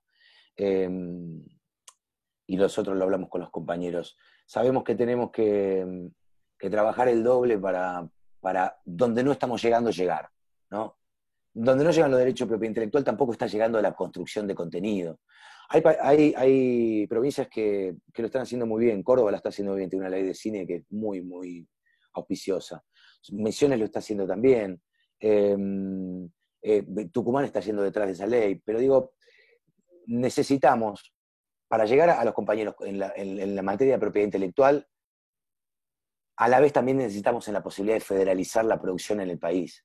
Necesitamos, ese impulso no solamente debe llegar a la capital federal y a los alrededores, o sea, nosotros, tenemos que idear un sistema de fomento, de gestión, de impulso, que tenga en cuenta a la producción federal. Los que lo conocemos hacer tenemos que enseñar, tenemos que generar mucho espacio de docencia, tenemos que tenemos que hacer fusiones entre las distintas provincias, tenemos que generar esas leyes también internas que nos dé la posibilidad de fusionarnos para aprender de todos lados, pero hay una necesidad muy grande de formar. O sea, la formación hoy es bastante unilateral. Digamos, la formación está en Buenos Aires. O sea, quienes han podido generar la formación técnica, artística y demás, siempre partió más de Buenos Aires. Bueno, ese paradigma hay que cambiarlo.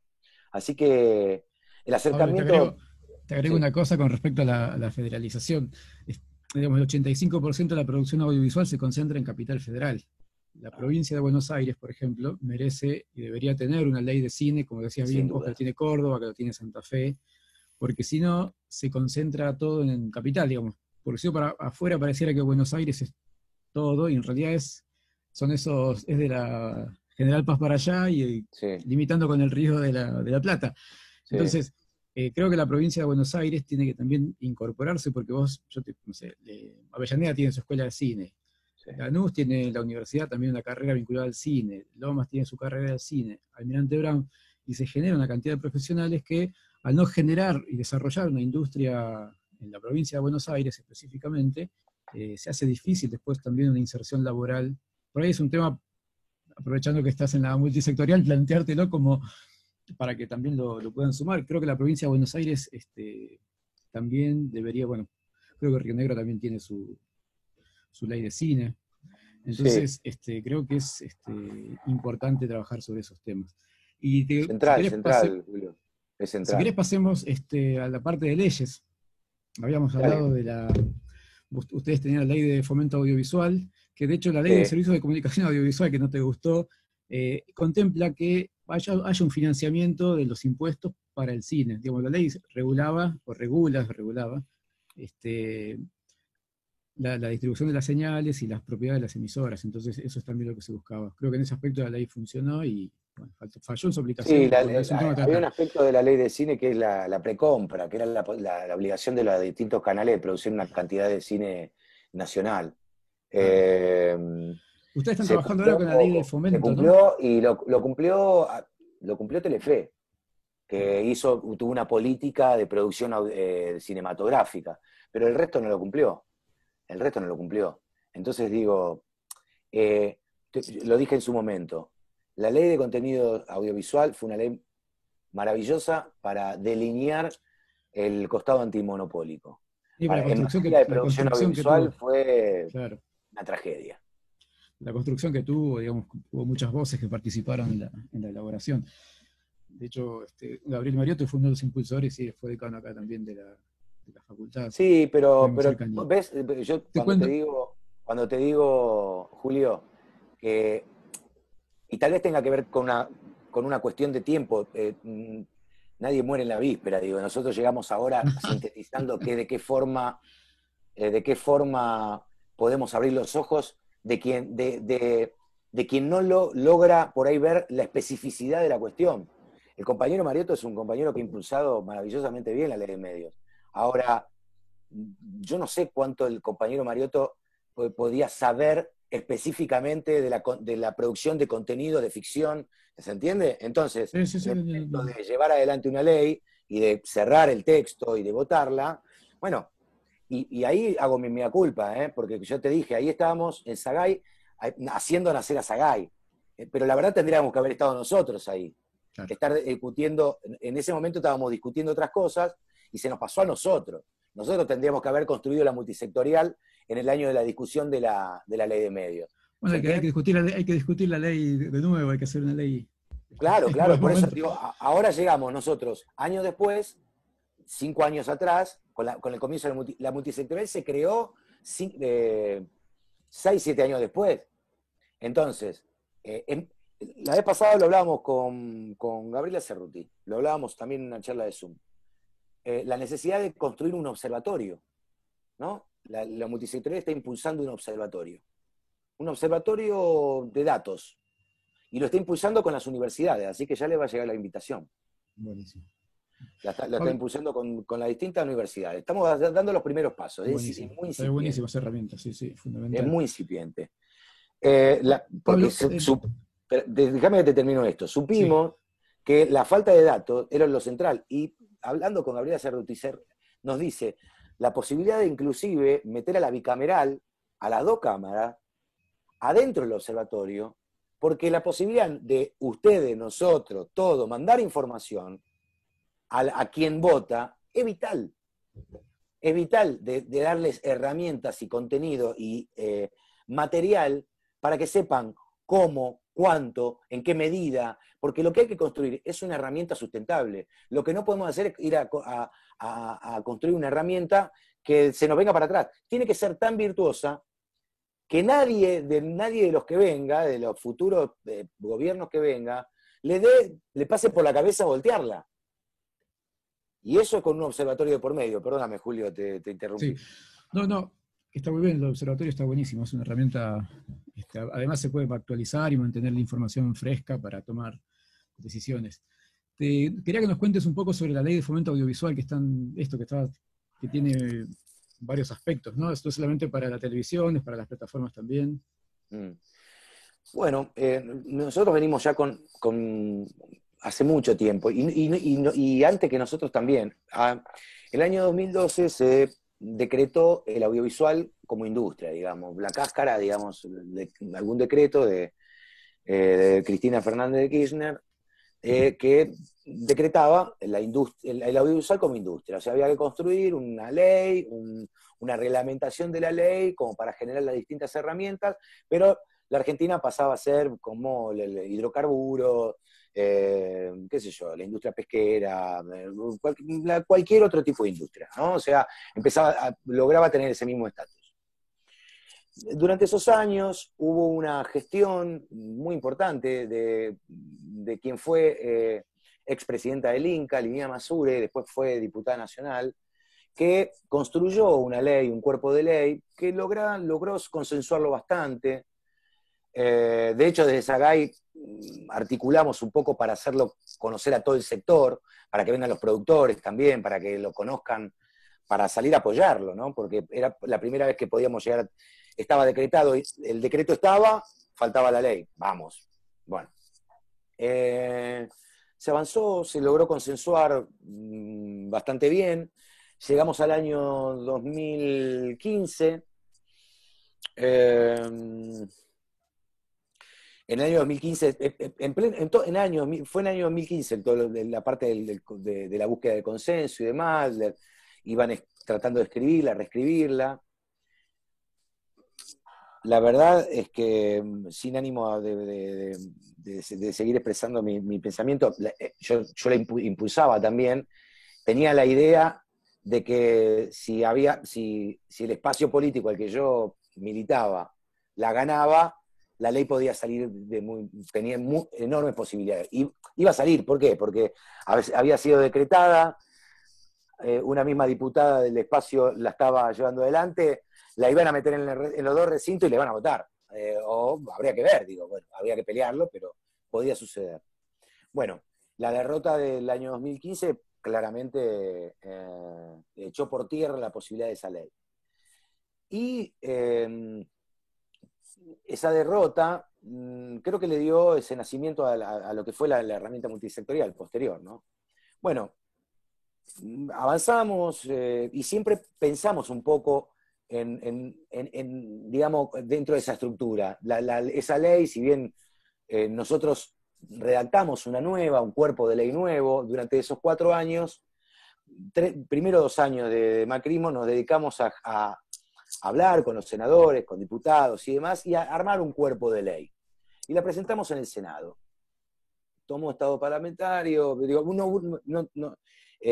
mantuvo el estado parlamentario un tiempo, una discusión, logramos adhesión de algunos senadores, tuvimos una posición muy grande desde el punto de vista del oficialismo y bueno, después empezaron también algunas jugadas raras de búsqueda de difamación como para que eso no saliera. Digo, pero bueno, a la Secretaría fue muy importante porque nos hizo trabajar mucho en todo eso.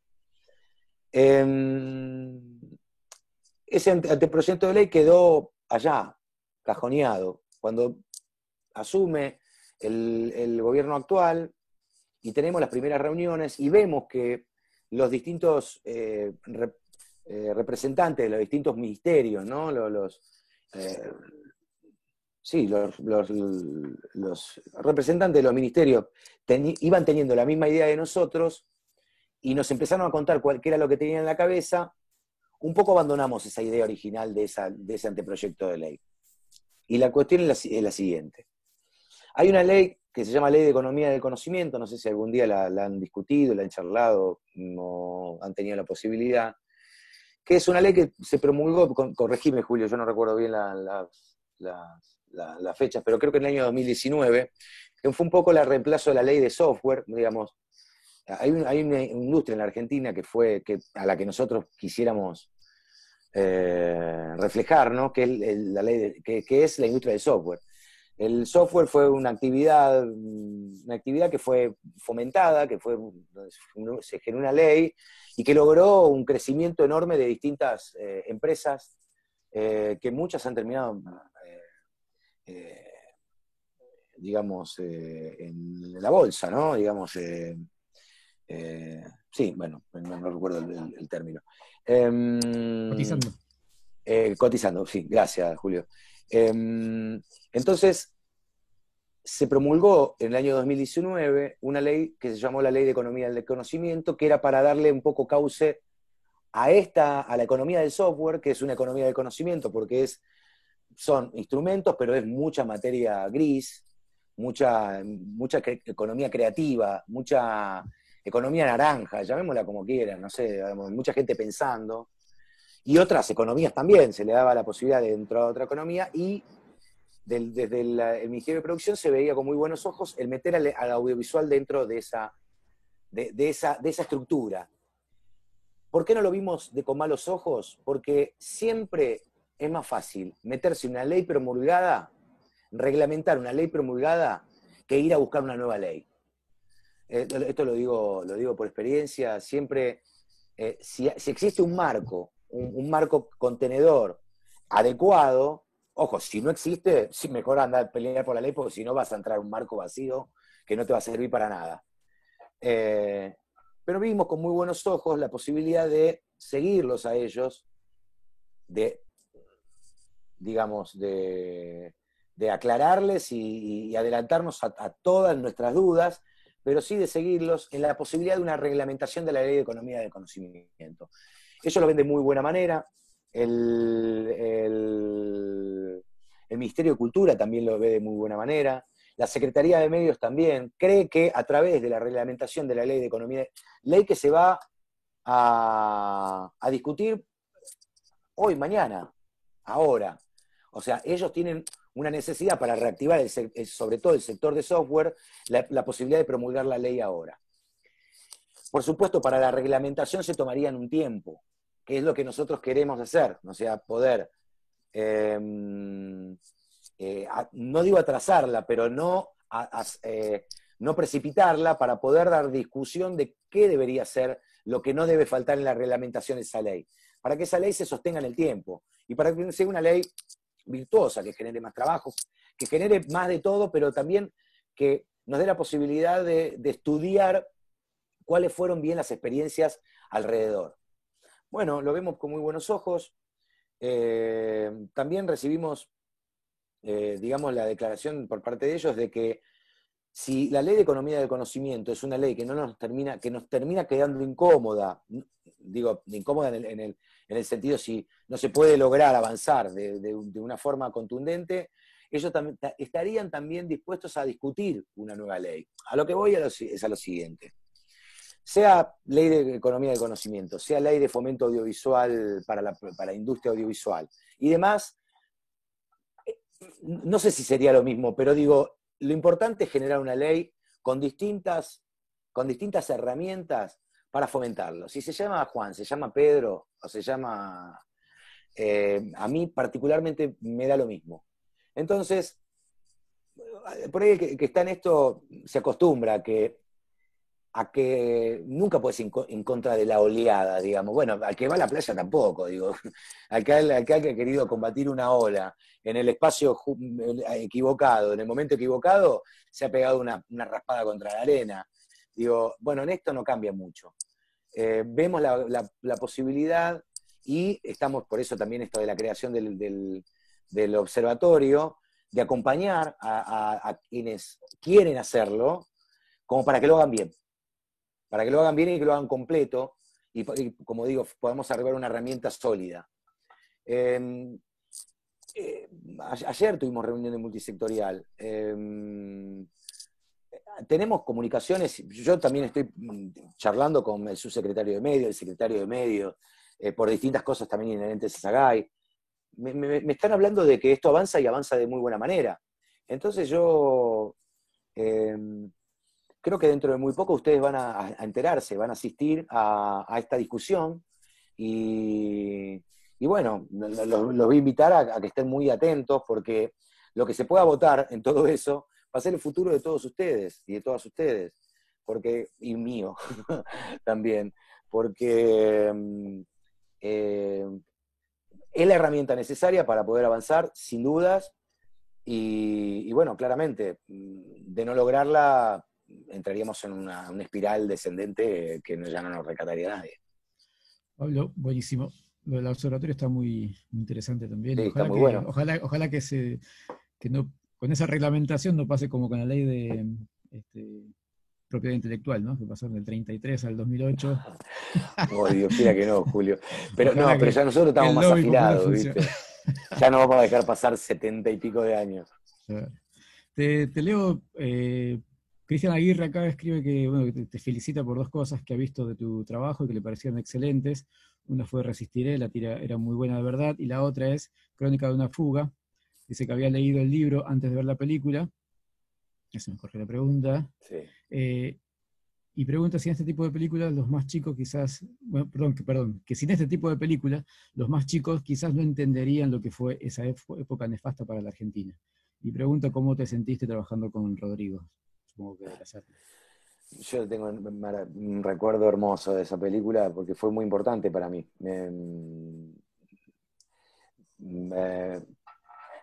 Bueno, nos dio la posibilidad de ir al Festival de Cannes y a nosotros que nos dedicamos a esto nos gusta pensar en la posibilidad de participar en la selección oficial ahí en algo tan importante. Pero después también porque contaba una historia que nos tocaba de cerca en una clave de género, ¿no? O sea, Claudio Tamburrini la escribe y Caetano la adapta, también con un grupo de otros autores. La adapta de muy buena manera. Digo, es muy difícil acercar a las nuevas generaciones a temáticas tan duras desde el punto de vista informativo, digamos. O sea, si uno se pone solemne y dice, vení, pibe, que te voy a contar, esto pasó en tal fecha y murieron y tuvimos 30.000 desaparecidos, es posible que me escuche un rato, es posible que alguno me escuche fervorosamente, otro que ni siquiera me va a escuchar, al contrario, puede ser que me escupa. Y Crónica de una fuga estuvo tan bien construida porque fue una película de género. Era una película de 4 chicos desesperados, de más, obviamente, pero acá se centraba en esto, de unos chicos desesperados que veían contrarreloj la necesidad de fugarse de un espacio como esto, sabiendo cuál era la suerte que iban a sufrir. Entonces, y la mano de Adrián, de Caetano, y su capacidad y su sensibilidad, logra meterte en una historia que da datos, y algunos datos históricos, pero no sobreabunda en ellos. ¿Por qué? Porque no lo soportaría el registro, el género, y decide contar una de escape de la cárcel. Y lo que hace Adrián es eso, es contar una de escape. Entonces, te genera un nivel de tensión, un nivel de identificación con estos chicos que querés que se salven, que te podés acercar a la realidad argentina de una forma mucho más lúdica, ¿no? Estoy seguro que muchos se deben, después de haberla visto, y no chicos y chicas, solamente digo gente joven, algún trasnochado también, o algún que no entendió del todo, también pudo acercarse. Todos los contenidos que tienen, que si bien se agarran en el género para ser atractivos, para no aburrir, para empujar de la trama, cuando tocan temáticas reales, hacen que la gente abra los ojos alrededor. A mí también pasó en Montecristo. Fue la época que las abuelas encontraban más nietos. ¿Por qué? Porque la adaptación tenía que ver con eso. Tenía que ver con la protagonista, Paola Krum, era una nieta apropiada. Entonces, y el villano era un médico que atendía partos. Entonces, y en esa época apareció más gente. Digo, la ficción es tan maravillosa, es tan impactante, y impacta de tanta manera en el ser humano, que a veces le hace cambiar su pensamiento con respecto a algo ya establecido. Así que fue magnífico, porque también con el tiempo me fui dando cuenta que cuando uno participa en un entretenimiento, está bárbaro. Está bueno que ellos actuaran en algún personaje que te gusta, una buena película, un programa, está bueno. Pero vos cuando encima podés contar algo que tiene que ver con lo que te sucedió, lo que sucede en el mundo, o sucedió en tu país, le adosa más sentido, ¿viste? A mí, por lo menos, que yo me transformé en un militante, un tipo que soy ocupado y preocupado por la política, que digo, me interesa simplificarlo y suavizarlo para que toda la gente lo haga. Digo, me parece que es una herramienta. Lo encontré haciendo Crónica de una fuga también, mi sentimiento militante. Me dije, uy, qué bueno, digo, cuando hice La Leona, que eso fue una idea mía, que si bien la desarrollamos entre varios, pero la idea fue mía, era la historia, primero ver a Nancy en una digamos, como si fuera una heroína italiana, ¿no?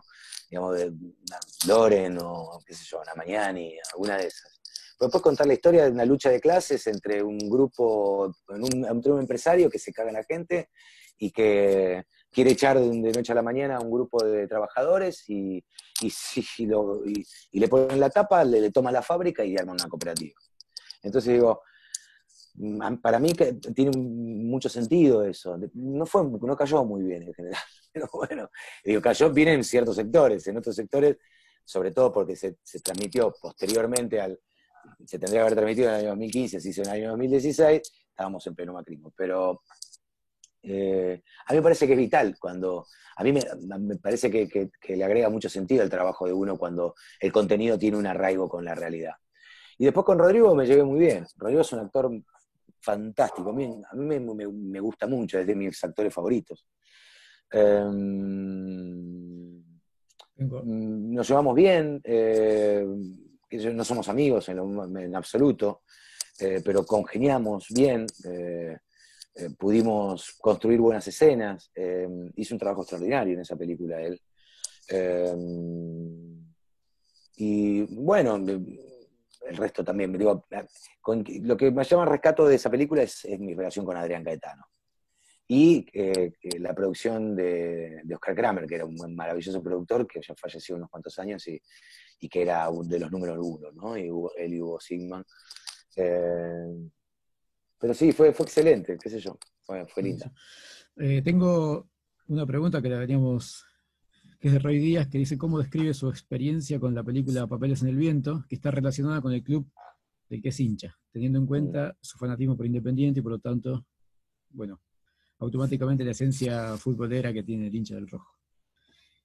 Esa es la pregunta de él, y te paso la de Marcos Villa también, que una vez a Ricardo Darín le preguntaron sobre Hollywood y dijo que no le quitaba el sueño. ¿Qué te pasa vos con Hollywood o con el Oscar? ¿Es algo que te llama la atención o no necesariamente? Ok. Bueno, Papeles en el Viento fue un regalo que tuve en mi vida. Primero había leído la novela, me había encantado, me había gustado muchísimo. Lo había hablado con Tratuto en su momento porque nos habíamos juntado porque él dirigía un comercial que me habían llamado a mí, entonces nos contamos y le digo, che, ¿leíste Papeles en el Viento? Me dice, sí, la leí, me volví loco, che, es una película maravillosa. Sí, bueno, él con el tiempo se puso de acuerdo con Sacheri y la transformaron en guión. Y fue una alegría por los cuatro costados, porque primero pues yo soy hincha de Independiente apasionado, digo, ¿no? Y Independiente para mí es mi viejo, mi papá. Digo, mi papá yo lo perdí ya no sé unos cuantos años.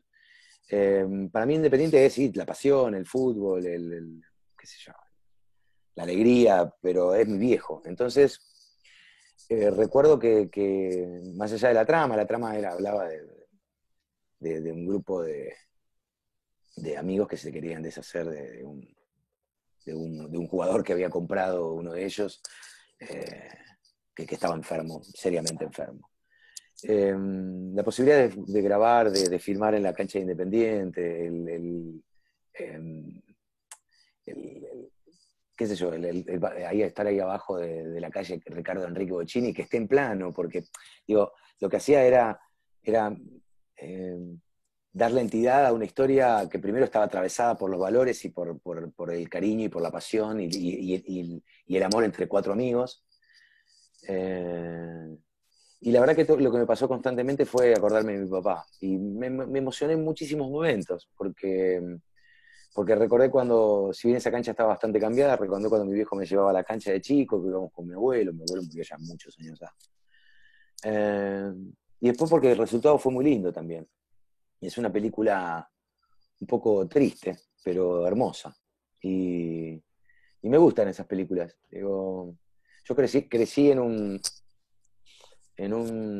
una época donde los finales felices mandaban los finales felices. Si no había un final feliz, o sea, la gente te miraba mal, las novelas todas tenían que terminar bien. Bueno, la novela es un género que casi tenés como la obligación de que si no termina bien, que por lo menos termine menos mal, pero venía adoctrinado por los finales felices, y la verdad que la película era dolorosa a lo largo, ¿no?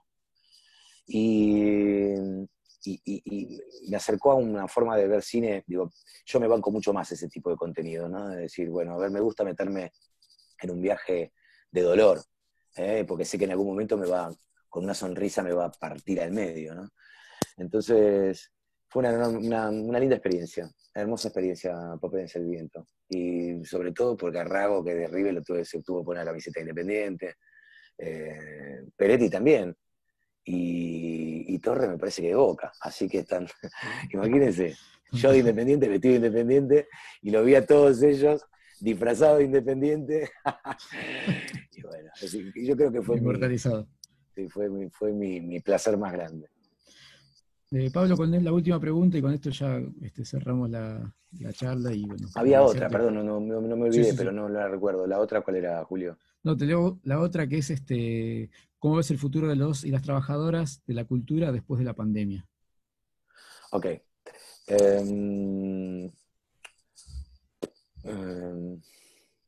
Difícil, qué sé yo. Difícil, ¿no? Creo que ninguno puede llegar a arriesgar un resultado más por... A ver, no me quiero poner pesimista para nada. Yo tengo mucha esperanza, yo tengo una enorme esperanza. A mí me parece que primero esta tragedia de la pandemia llegó...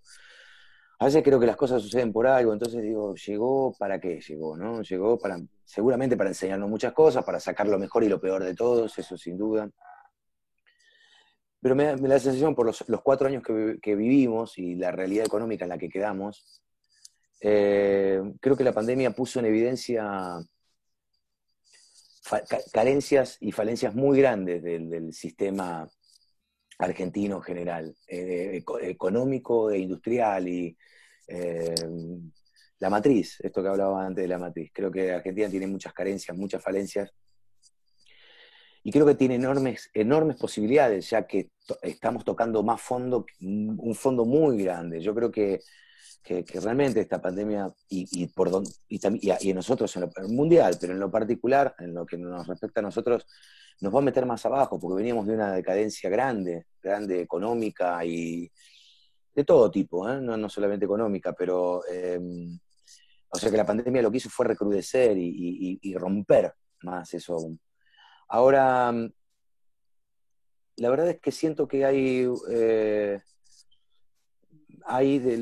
enfrente la certeza, por lo menos yo lo veo en esto que les conté hoy todo el tiempo, ¿no? En la actividad audiovisual, pero también lo estoy escuchando replicado en distintas actividades comerciales o industriales, que no se sale de esta si no se modifica profundamente todos los distintos sistemas, el tributario, por ejemplo, ¿no? O sea, yo estoy seguro que el sistema tributario es un sistema que debe ser visto. O sea, yo creo que el trabajador no puede seguir siendo oprimido al punto tal, digamos, en desmedro de las grandes fortunas. Yo lo creo, pero lo creo fervientemente así, porque los países que han desarrollado en el mundo y que han logrado ya no tener más inflación o no tener más problemas de los que hoy tenemos nosotros, es porque lo han peleado antes que nosotros, lo han visto antes que nosotros. Claramente, quien más tiene que pagar más. Eso no hay dudas que eso es así. Entonces, como yo veo que, bueno, la justicia es un tema aparte, pero también creo que hay que trabajar muchísimo con eso. Yo creo que si hoy desde el Estado no se identifica cuáles son los espacios de crecimiento y no se le da las facilidades, y tiene todo el poder para hacerlo, para generar esas facilidades, y no se genera un impulso virtuoso que haga crecer por motus propio, creo que vamos a estar en grandes problemas, creo que estamos en problemas graves. Y la verdad es que soy optimista porque sé que lo van a llevar hacia ese lugar. En lo audiovisual, si no es la ley de economía del conocimiento, estoy seguro, y estoy seguro que yo voy a pelear por eso, por otra parte, que lo vamos a llevar adelante, porque vamos a lograrlo en algún momento, y se va a salir. Pero va a ser difícil, yo creo que va a ser difícil la vuelta a esa normalidad. Lo que sí creo que no tenemos que perder el entusiasmo y, digo, esto más allá de lo ideológico, creo que sí, en materia ideológica o en materia política concreta, sí nos tenemos que poner de acuerdo. O sea, acá lo que queda claro y cae de Maduro es que vamos a salir si buscamos consenso. Digo, esta ley que es la que nosotros queremos impulsar, no va a salir si no nos consensuamos con quienes hoy están enfrente. Digo, ATA, con lo que digo, las televisiones, que siempre estuvieron en la vereda de enfrente en la discusión. Si no nos consensuamos con ellos, no vamos a lograrlo. Y la verdad es que si logramos algo que es momentáneo. Así que yo les pediría no perder la esperanza, la verdad que no perder la esperanza y pasar la acción. Se lo digo con el corazón. Pasar la acción es interiorizarse por lo que no está, por lo que hay que luchar, por lo que hay que lograr, y meter un grano de arena, si ustedes lo ven posible, para cambiar esa realidad, porque la verdad es que la realidad cambia, o sea, cambia de verdad. ¿No? Yo me he puesto en esa tesitura y me cambió la realidad, ¿no? Y nos cambió al colectivo. Y lo que aprendí es que si uno se compromete, la rueda se mueve. Y si no se compromete, el lugar lo ocupa otro. Y es posible que el que lo ocupe tenga un interés encontrado, digamos, opuesto al nuestro. Así que... Te queda, sí. bueno, ya estamos cerrando, pero van sumándose preguntas, te las leo. Y una de las preguntas hacía referencia si a vos te desvelaba ganar un Oscar. Ah, En base a cierto, la esa es la que declaración me he olvidado. No, está buena la pregunta. Yo hubiera ido corriendo, pero yo particularmente, digo, entiendo el pensamiento de Ricardo y entiendo, y es absolutamente valorable. Porque él lo dijo por un personaje que le habían ofrecido una película de Denzel Washington, creo que en Llamas, algo de eso, donde tenía que hacer de narcotraficante. A mí me hubiera encantado ser de narcotraficante. Me hubiera salido por la vaina, pero porque me gusta, porque creo que hubiera hecho un narcotraficante fantástico. Primero porque es un personaje que me encanta, digo, que está en el ideario del actor.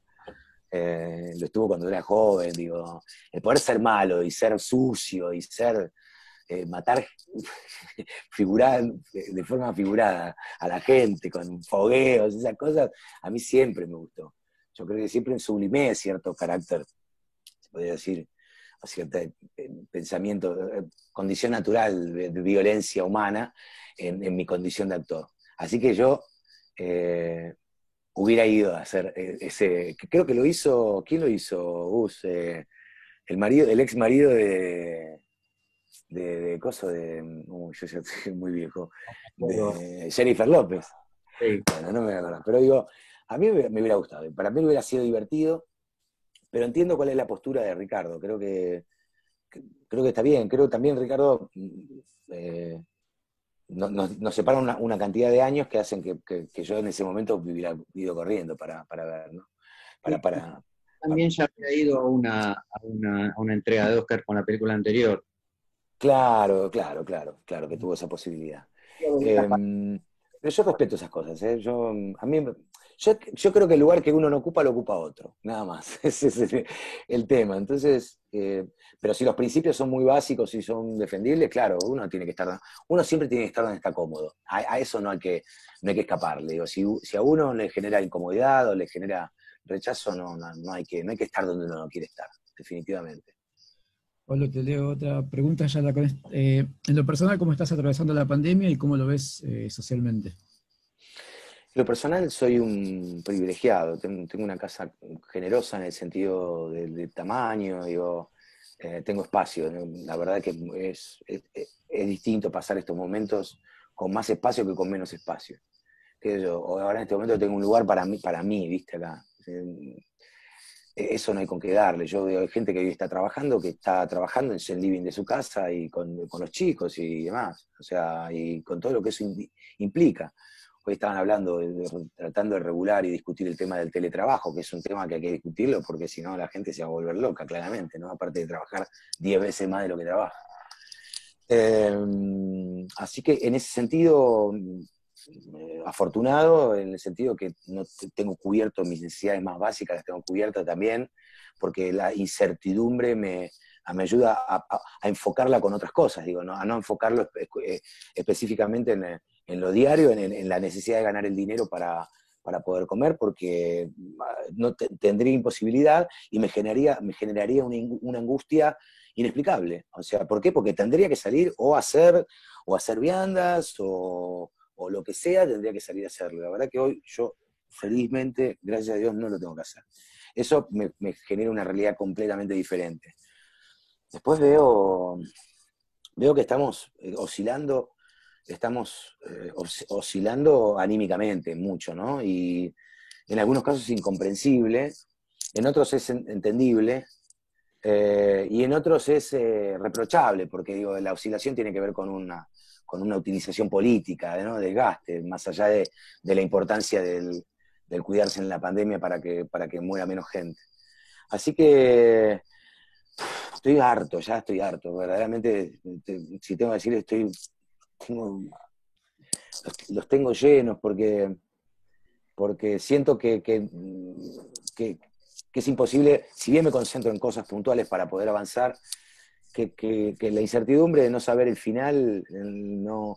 Hay algo que necesitamos saber que tiene que ver con cuándo termina esto, ¿no? Que para nuestras cabezas, creo con todo, como uno está, bueno, cuando uno es feliz, prefiere no enterarse de cuándo va a venir el mal momento, pero creo que sobre todo en los momentos negativos uno tiene que saber cuál es ese final, y eso no lo estamos sabiendo. Entonces me sumo a las incertidumbres y a las angustias en general. Trato de concentrarme en cosas productivas y creativas. Sí, exacto. Sí. Pablo, bueno, con esto cerramos. Ahí te agradezco mucho la participación, la palabra, los conceptos. Sí. Yo te puedo pedir un favor nada más. Decime. No, son chiquitos nada más. Yo la quiero saludar a Jessy, que está ahí. La quiero saludar a Mica Balmaceda. Es apenas, nada más. A ver. Dale. Si está Mica Balmaceda, a Marta Viera también las quiero saludar porque son grandes. No sé si me estoy olvidando de alguien, pero ¿cómo? Que abran el audio, si quieren. Bueno, que son amigas de siempre, digo, que siempre me han acompañado y que siempre una vez más están ahí. Les quiero mandar un beso, chicas, gracias. Hola, Pablo. Hola, hermosa, ¿cómo te va, Jessy? Pablo, ¿cómo estás? Te Bien, quieres, querida. te admira. Nada, ya sabes todo, pero siempre es un placer escucharte. Gracias, amor. Y Gracias siempre, por y tu para mí verte ayuda. también. Gracias, te quiero. Yo también. Gracias por estar siempre ahí. Gracias, Mica. Un beso grande, Pablo. Un beso Muchas para la gracias, familia. Mica. Muchas gracias. Gracias, Marta. Besos grandes. Bueno, me meto, Pablo. sí. La verdad que para nosotros fue un placer tenerte en este encuentro. Nos parece muy importante como institución, a la facultad, realmente a nosotros que laburamos en la gestión de la facultad, nos parece muy importante que puedas compartir esta experiencia con nuestros estudiantes y los estudiantes. Se me quedó, hay alguien que me abre un micrófono y no, a ver si lo podemos cerrar. Marce, ahí está. Ahora Bueno, sí. no, te quería sobre todo agradecer, tuvimos casi 2 horas de charla, realmente con conceptos muy claros, aprendimos todos, me parece, me incluyo yo también en este tema, porque uno no está tan al tanto de todo lo que pasa en esta temática. En un momento temí un poco porque se cortara la videollamada, porque no sabía cuánto tiempo la había puesto, me olvidé de cuánto tiempo había armado la reunión, así que estaba sufriendo un poco, pero bueno, llegamos muy bien al final y bueno, agradecerte nuevamente, Pablo, esta charla y esperemos que la podamos hacer personalmente en algún momento, porque a veces se torna un poco frío todo esto del Zoom y realmente nosotros estamos acostumbrados a otra cosa, ¿no? A ser un poco más cálidos y compartir de otra manera estos momentos.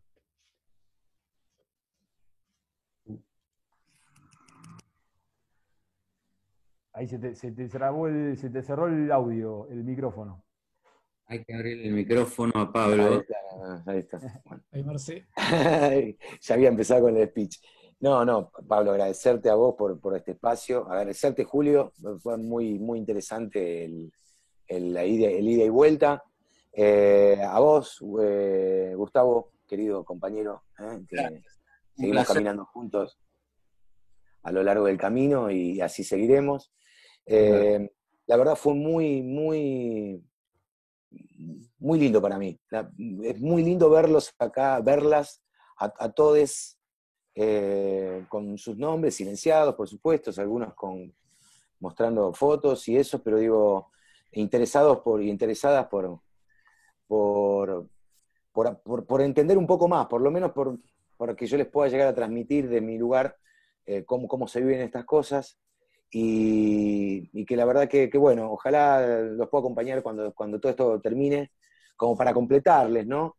Y también, como le decía a Julio, en el futuro, invitarlos a poder formar parte del observatorio, o sea que ustedes también como docentes, y mismo los estudiantes, y los y las estudiantes poder para participar. Aportar ahí para poder arribar a una herramienta que nos haga salir de esto que tenemos. Gracias a todos, a todas, fue un placer enorme compartir con ustedes y bueno, que se repita. Gracias, Pablo. Espero que conocer la facultad un día de estos cuando se pueda. Así será, así será. Van a tener ganas de llamarte de la radio seguramente prontito, así que... Bueno, dale, no hay problema, así será, lo haremos, no hay problema. Dale, Bueno, un abrazo. Bueno, gracias por todo. Gracias, Pablo, un abrazo. Hasta pronto. Chao.